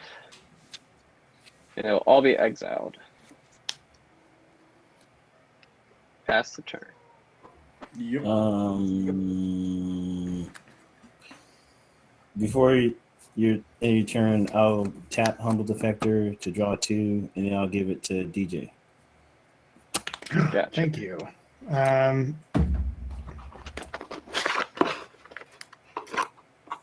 What wants to be a humble defector? None of those. What am I doing with my life? Now I'm moving my turn and draw. Time Wizard wants to be a humble defector. That was made by somebody that's been on this show, England Customs, Jessica. Oh, right. Yeah, Jessica Leonard. Very cool. Then I will play land for turn. Then I'll pay 3.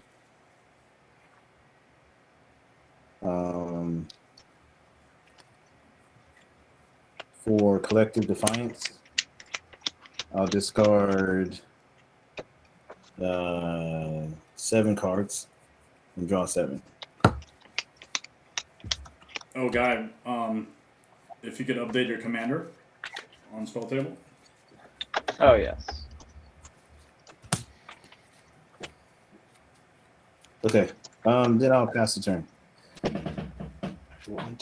I can go through what I am exiling. Grand Abolisher, Dam, Thalia, Beat Hook Massacre, Score Barons, Temple Silence, Pearl Medallion, Dam, Nation, Fetid Heath, High Market, Exquisite Blood, Academy Rector, Dark Confidant. Mm-hmm. All good cards. Yeah. Which means the cards in your hand are even. Right. Dun, dun, dun. All right, draw for turn. I will give your humble defector back to you. Oh, sweet. Draw 2. I will play a Reliquary Tower. Now, just for the viewers, between Guy and DJ, all of the altars in your deck are altered by you? Almost. The only one that I think isn't is the Renegade Rallier was done by Mox Altars. I don't know if he still does it anymore, but Oh. that was Is that Jeremy back Bragmox before. altars? No, I'm trying Someone to remember. Yeah, I'd have to look him up. I don't remember what his actual name is. We follow each other on Instagram. I'd have to look though. Oh, okay. It's been a minute, but yeah, he used to go by Mox Altars. Mm-hmm. So that's the only one. And then go ahead, Guy. Oh, so yeah, Guy, It's Greg's turn. your altars, Oh. are they all of them done by Sorry. you? Yes, all of my altars in this deck are done by me. Awesome. Okay, so play the land. I feel like I should probably do something at least. Sure. We will make a green. I'll play Reclamation Sage, which will get double snap. triggers because of Panharmonicon. And I will blow up the beautiful Necropotence. Ooh. That's fine. And Mana Crypt. Ooh, Mana Crypt. Okay.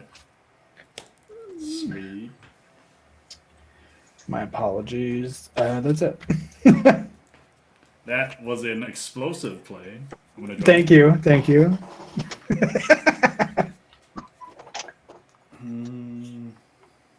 What to do with this? 2 or 1 for a Soul Ring.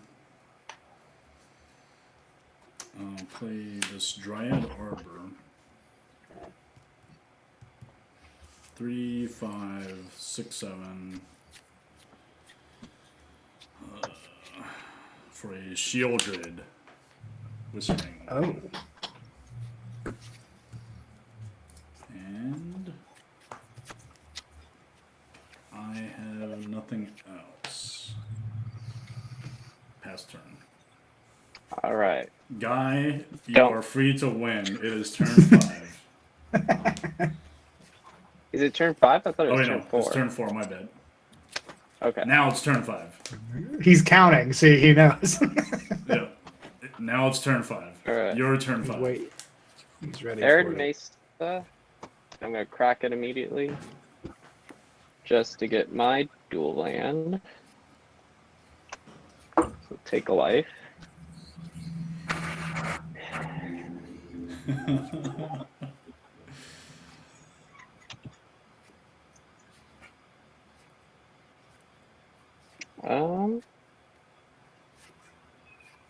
So, okay.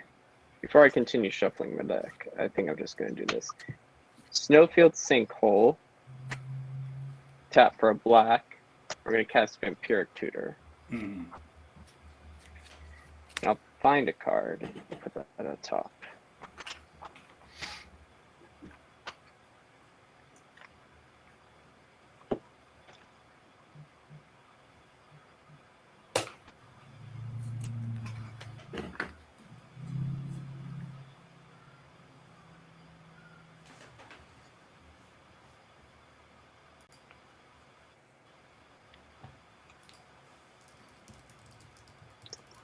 Where are you?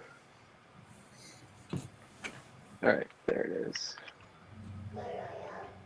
All right, so shuffle.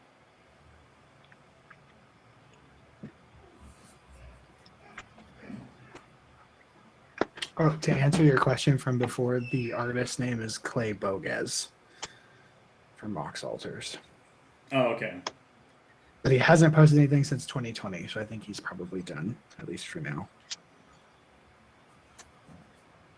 Okay, I also took my 2, and now I will tap my Scrubland for Barrenmore to cycle and draw this card.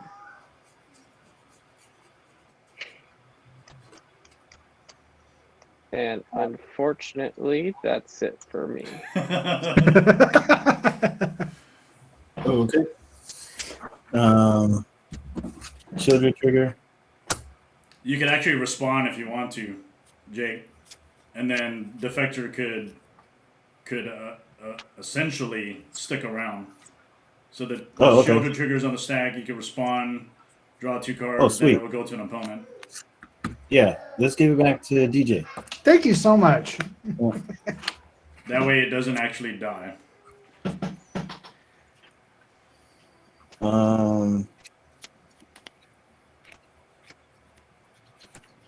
Land for turn.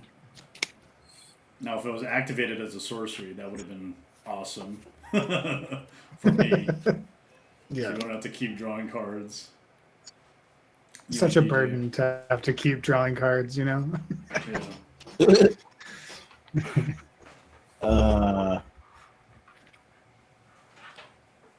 So DJ, can you get that back to me? So when the show's Yeah. triggered Yeah, happens, absolutely. I'll play my commander and then pass the turn. Okay, there. I will untap. Upkeep. I will trigger. Give this back. Draw 2 cards. Damn it. I will sadly lose my Reclamation Sage. Yep. And then I will draw for turn. I feel like I should play- be allowed to have extra draw, you know, because I told you about that, Jake. You should. You should. You know what? You're gonna get it next. How about that? All right. If we survive, I don't think we're gonna survive though. I think what's his face is coming out. So, Yeah, we're in trouble. Temple of the False God. You want to go, Fan? Go. Decisions. Between Shieldred and him about to win, it's not fun over here. I'm just gonna cast Swiftfoot Boots and pass. All right. There are no creatures in my graveyard, so I can't trigger Shieldred for my benefit when I draw.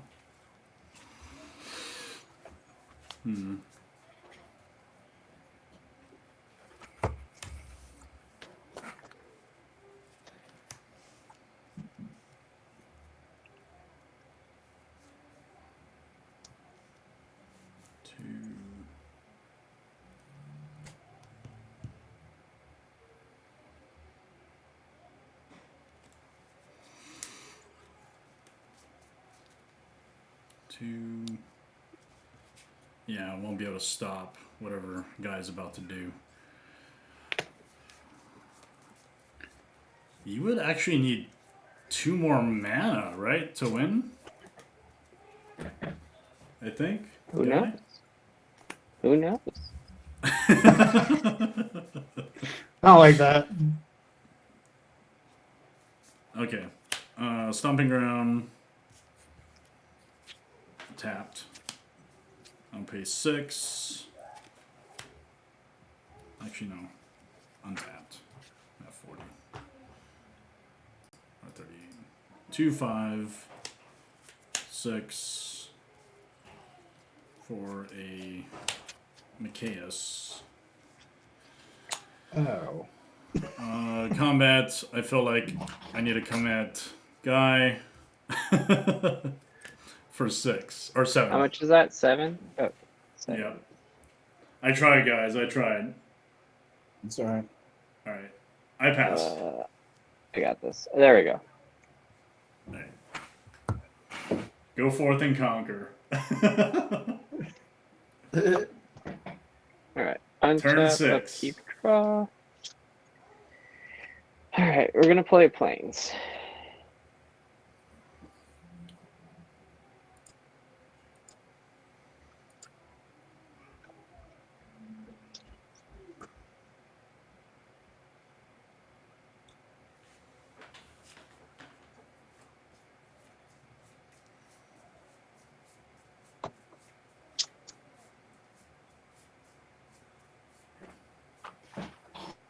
Everyone gets silent because we're on bated breath.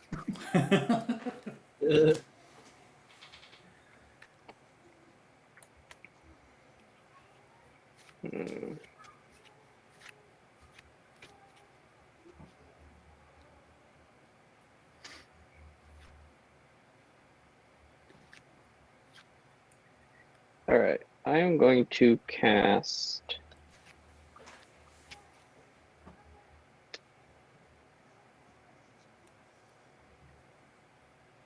Tainted Pact. Ooh. I have no responses. What does Any Tainted Pact do responses? again? It's essentially exile a card until I exile the same name, or I can stop the process and then add whatever the last card I exiled was into my hand. Okay, cool.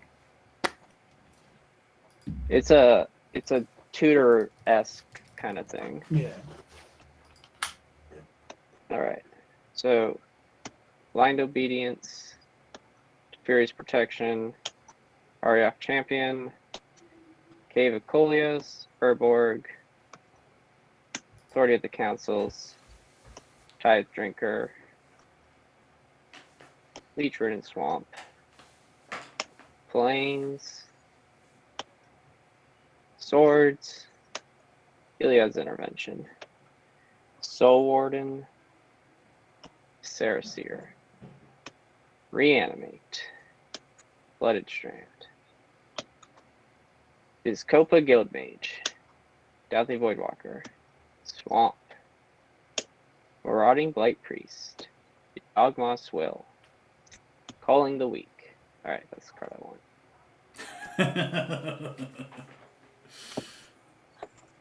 Let me double check one thing real quick.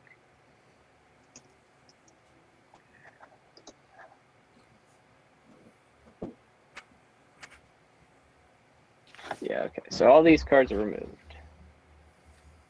All right.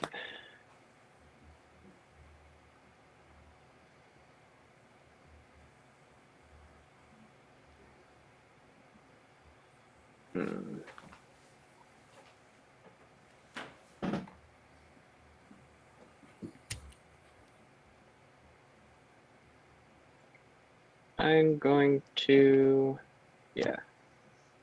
tap 2 to play Drain of Magistrate.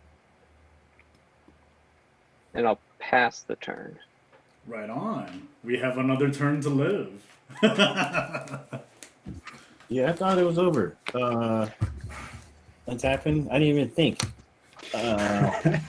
So, Jake, before you decide to draw cards, you may, if you do that, then you're going to end up losing Rionya.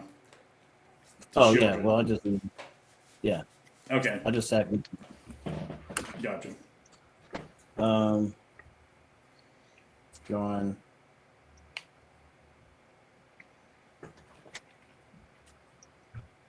Land for turn.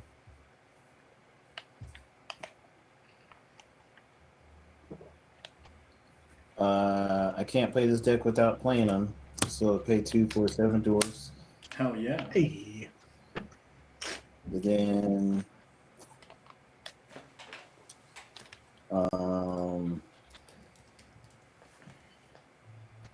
can't cast spells anywhere other than their hands. Well, I'll just have to do a Seasoned Pyromancer. Love that card. Nice. One of my faves. I'm going to discard Torbrand and Reforge the Soul. Then draw 2. And then create 2 1/1 red elementals.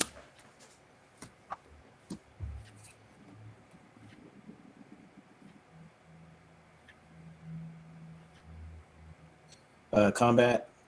I'm gonna make 1 copy of 7 doors. Yes. And then I will swing the 7 doors at die. That's It's just 6 how damage. much is that? 6. Yeah. Oh.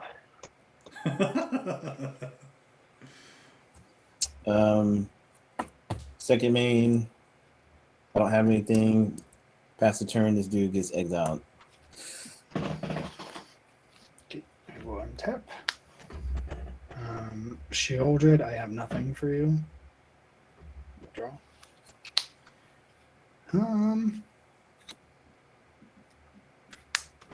Play a Plains.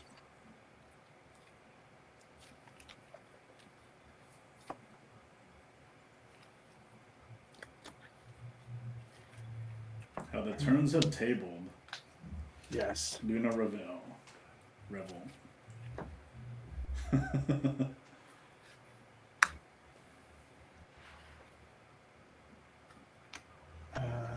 make a white there. Blessed Sanctuary. Prevent all non-combat damage that would be dealt to myself and creatures I control, and whenever a non-token creature enters the battlefield under your control, create a 2/2 white unicorn creature token. And then I will pass. All right. No triggers for Seal Dread. I'm going to draw. Damn it.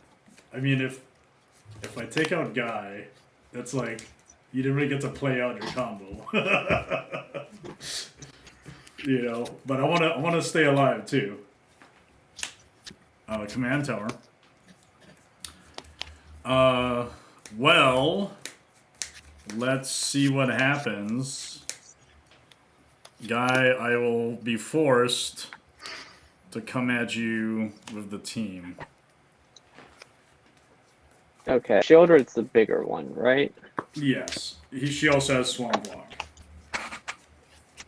Oh, okay, so I can't block her. Oh, and Chaos has Intimidate, so it has to be That is two true. creatures. Oh no. Okay, wait. I have made a huge miscalculation. Oh no. Okay, wait. I don't think I can. I can't block that. That's No. oh shit. Okay. No, I did my math wrong. I thought I was good. I'm not good. Okay, I die. Never mind. All right. R.I.P. GG. Yeah, I was kind of hoping you would pull off the Walking Ballista combo since I had Blessed Sanctuary out now. Oh, right. That would keep you alive. As soon as you Yeah, played you that, can't though, kill me with it. I'm going to go to second main phase. 2, 3, 4, 5. And play Kresh.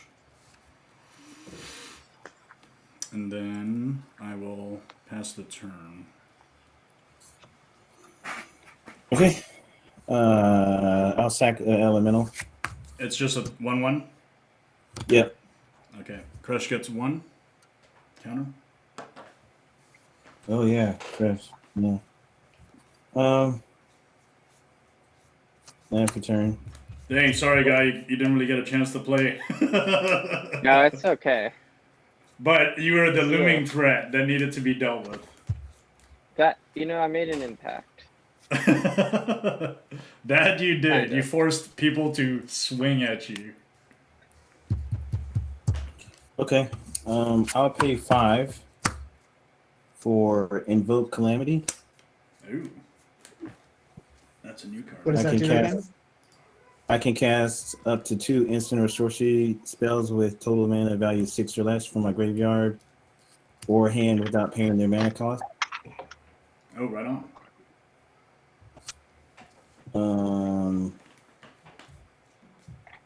So I will cast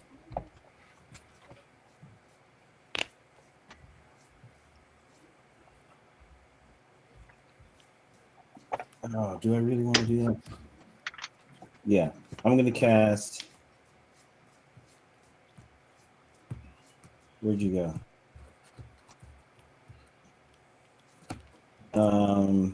Chaos Warp, targeting Kresh.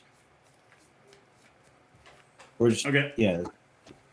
And And I get to shuffle and then look at the top. Flip it and rip it. yeah, hopefully it's not any worse. But knowing decks, Greg's deck, sometimes it can be. All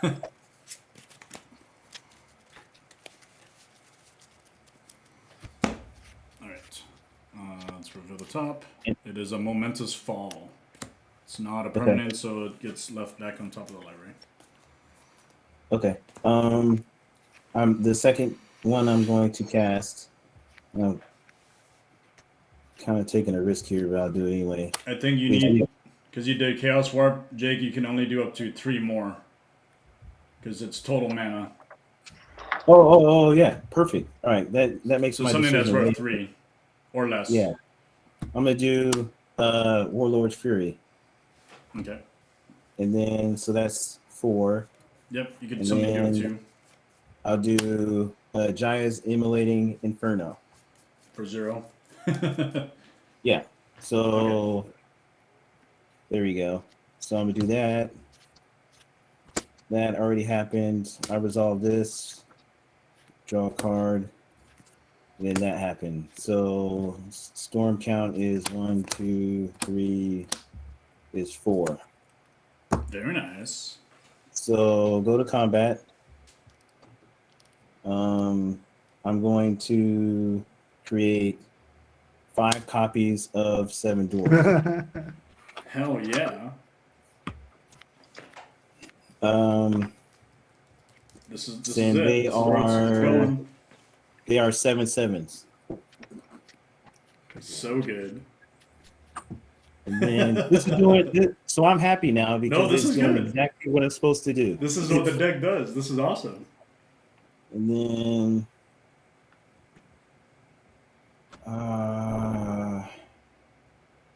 I'll swing 7 or 5 of those at you, Greg. So Well, you might as well just kill me.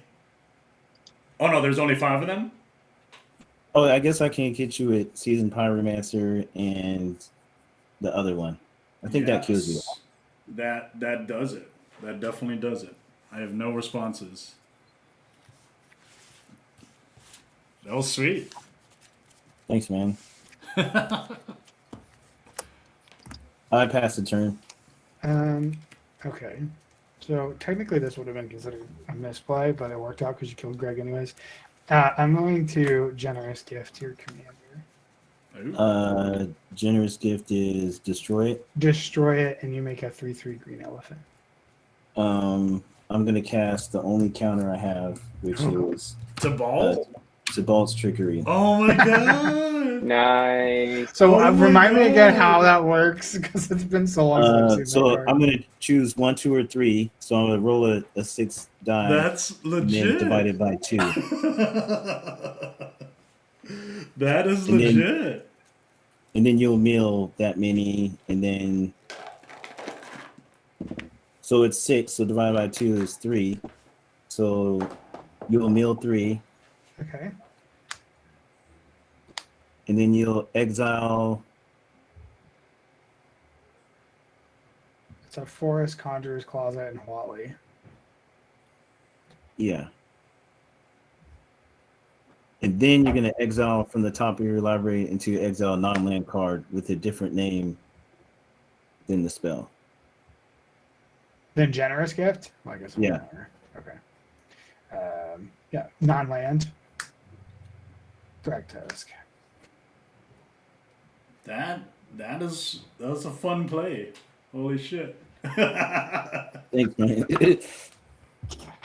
That's all I got. Okay. Give me 1 second. Guy, man, how's your Hold on, podcast make sure- going? Have you been doing any shows lately? Understood. So these get milled. Yeah, we got a couple episodes coming up before we do any of the new Capena stuff. Mm-hmm. You know. Oh, okay. So I cast Drag Test. Now I Yeah, I yeah, didn't you understand. cast it, Okay, yeah. cool. So I gain 5. Oh, if I go to the right person, I was trying to put your life up. There we go. Okay, cool. Proceed. And the Oh, stuff and you then exile can go to the bottom. when that enters, I make a 2/2 unicorn. Because unicorn tokens don't exist, it will be time wizard. Oh, well, Do they actually, really 2 unicorns? No, the only unicorn thing that exists is the unicorn insert card from Jumpstart is the only thing that exists, which is unfortunate. Wow. I will draw. Don't think that helps me here. Guy, I have a question for you. is- When you do your podcast Scary. and then you post it to YouTube, do you use DaVinci for your editing, or what's your editing software? It's iMovie. It's iMovie, very, okay. very basic.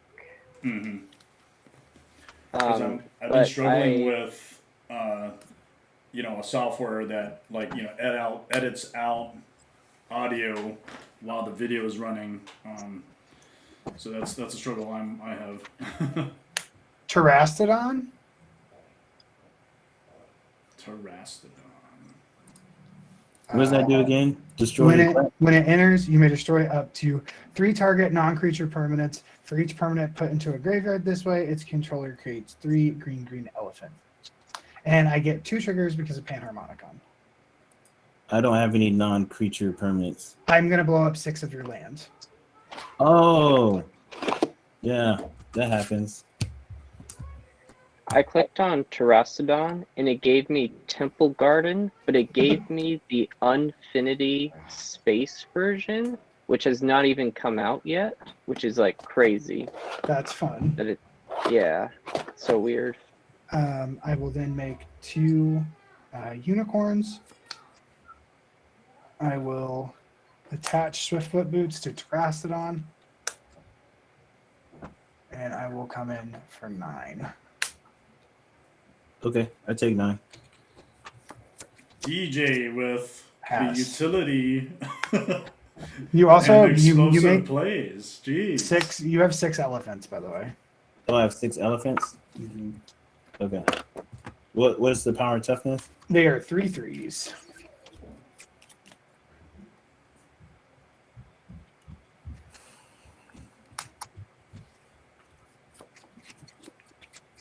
Okay. Oh, I like John. what you did there, Jake. That's like is that a sheet of paper and under a top loader? Yeah. That was really Oh, smart. nice. It just makes it easier, That Yeah. way I don't have to get the, So it's like the infinite token, but it's with the top loader. Yeah. And you didn't actually have to buy an infinite token to do it. No, I just basically put the paper in there. Okay. That's really smart. Saves me from my army of Pokemon cards that uses unicorns.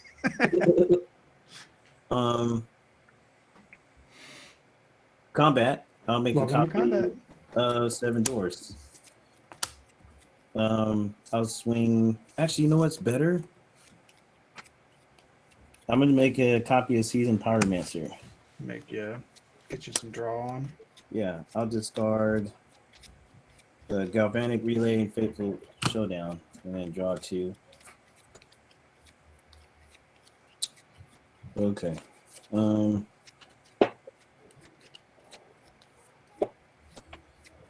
And yeah, so then I will swing the 6 elephants and the copy 7 door or Seasoned Pyromancer at you. Okay, the Seasoned Pyromancer is a 2/2, yeah? Yeah. Okay, so I'll eat that with the Thrag Tusk. And then I'll take 18.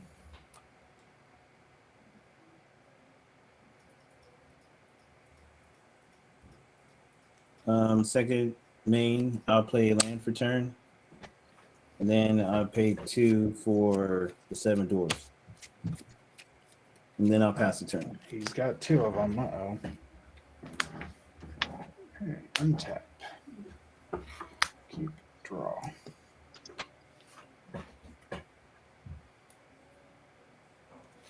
I will play an Overgrown Farmland. Let's see.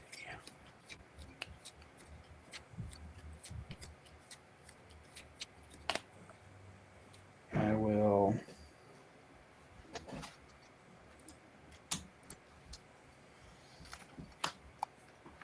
cast Emiel. Trigger. I will make 2 more unicorns.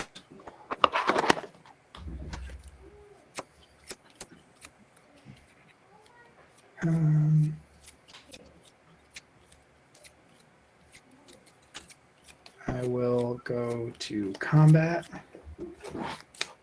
Yeah. And I will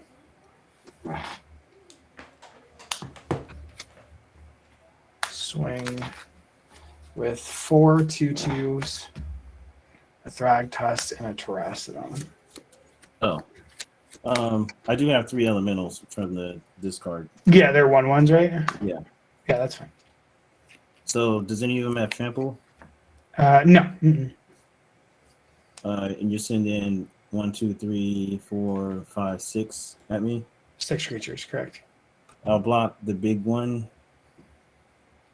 The what is it? The 9/9, Yeah, there's a 9/9. and then I'll block the 6/6 or 5/6. Thragtusk is a 5/3. Oh, 5/3, and then I'll block one of the tokens. What are the tokens? Power toughness. They're 2/2s. I block the 2/2 with that, and then you got 3 more 2/2s coming in. Correct. I'll take that. Should take 6. Yeah. Go to main 2.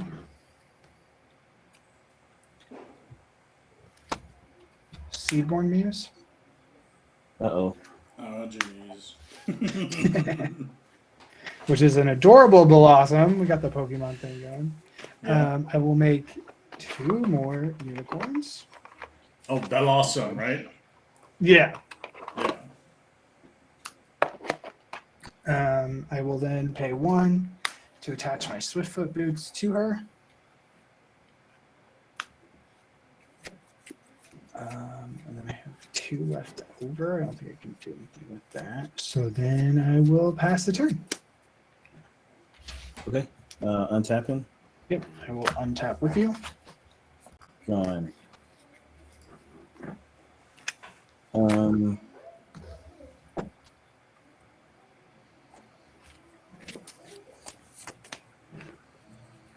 I will play a land for turn. Then I'll pay 2 for Runaway Steamkin. That's a card. And then I'll go to combat. And I'll make a copy of Seasoned Pyromancer again. Mhm. I'll discard 2. Get 2 elementals. Draw 2.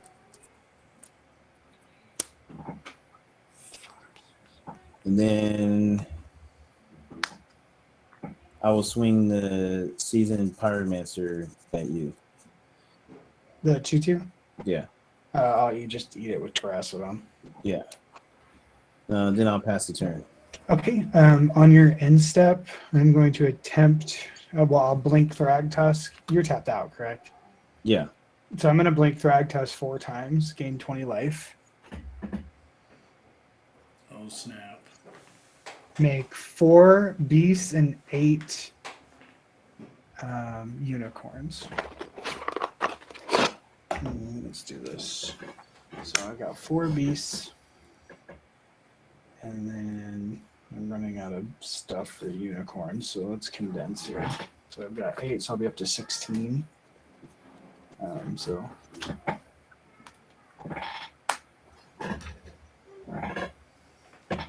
6, 12, and 4. Okay. Lesson learned. Take out DJ. Yeah, that's kind of listen to his thing. You gotta just go. untap. I'll draw. That's funny. Okay, so he's got all. I of was my never the threat. elephants. I totally agree with you right now. Oh my god. It's DJ's unassuming, and then then this happens. Yeah, I'll move to combat. I'll swing Terrasty Nasty and 16 unicorns your way. What's the power and toughness of the unicorns? They are still just 2/2s. So 32.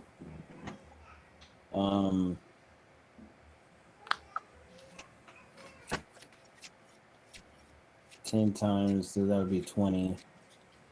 So I'll block 6 of the unicorns. Okay. 1, the 9/9 with one of the elementals. Yep. and then I'll There's take still 10 coming through.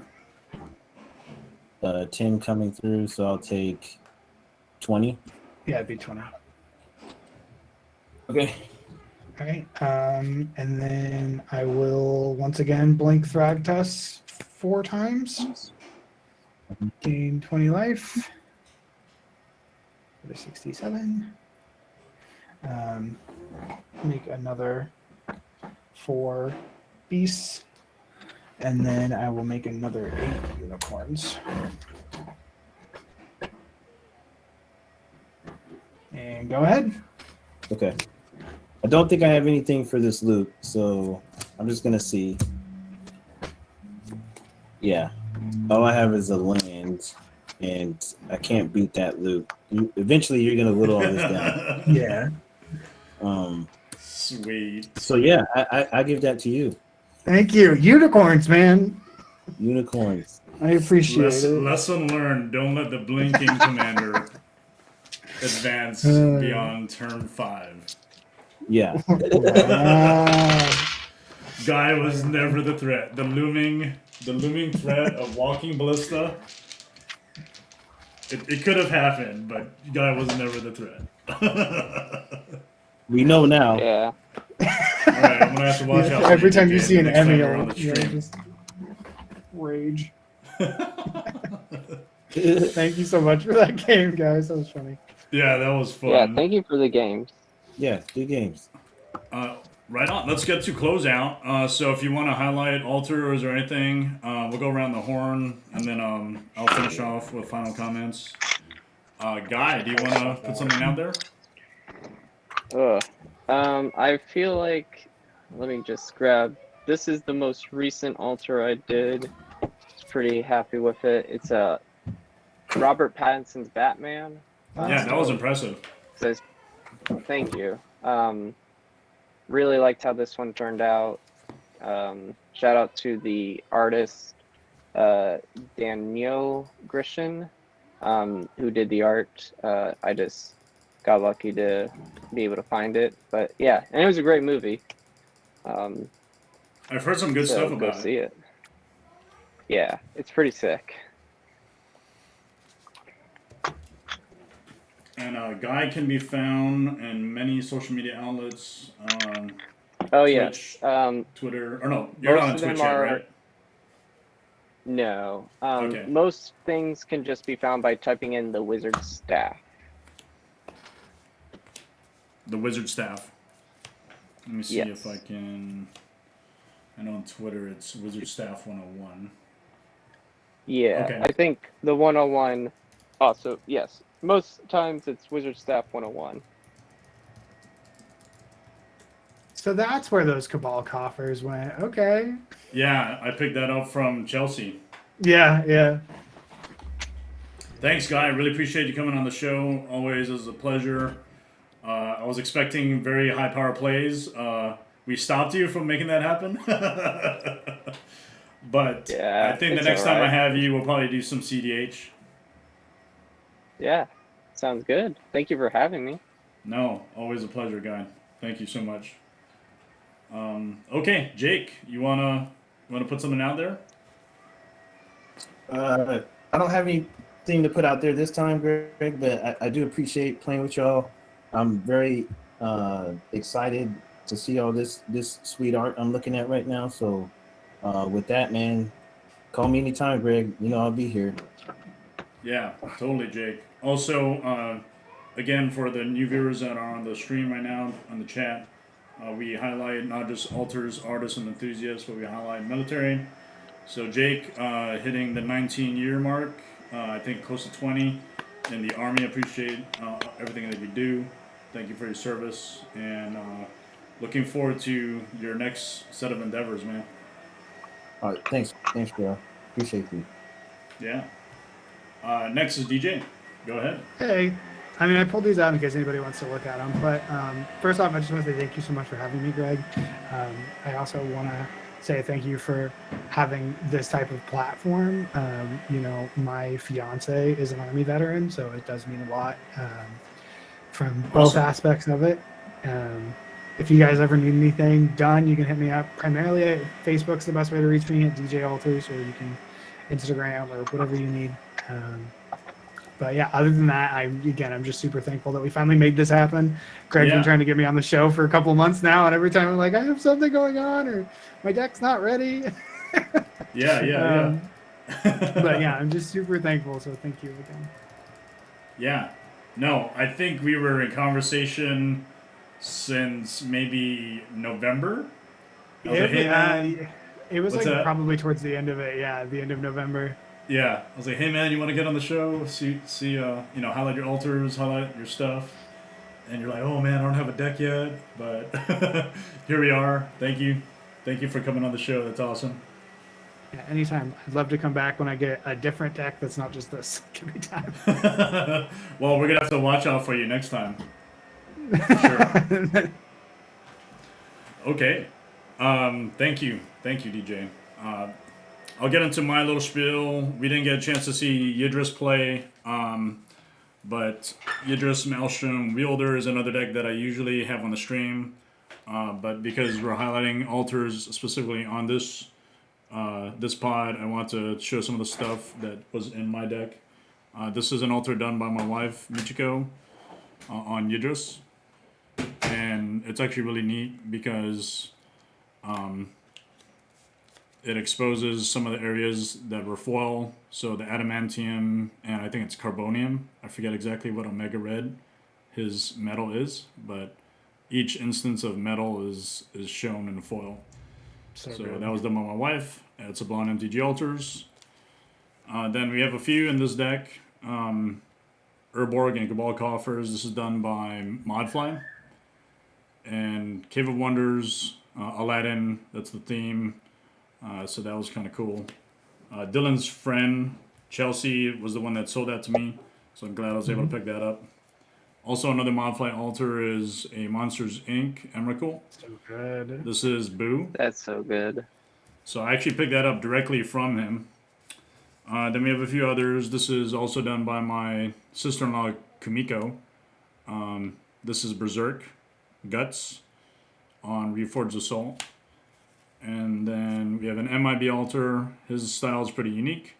I want to show that off a little bit. And then we have the Death Star on Aetherflux Reservoir, done by MRB, Michael Beausoleil, on this card. So I just want to show that off a little bit. Neat thing with the channel is we really want to highlight this type of stuff because you don't see it quite often, and it's part of our repertoire. So thank you again, Guy and DJ, for being on the show. And Jake, as always, thank you for your service. We'll go ahead and conclude the stream. Thanks, guys. Thank you so much. Peace. Bye.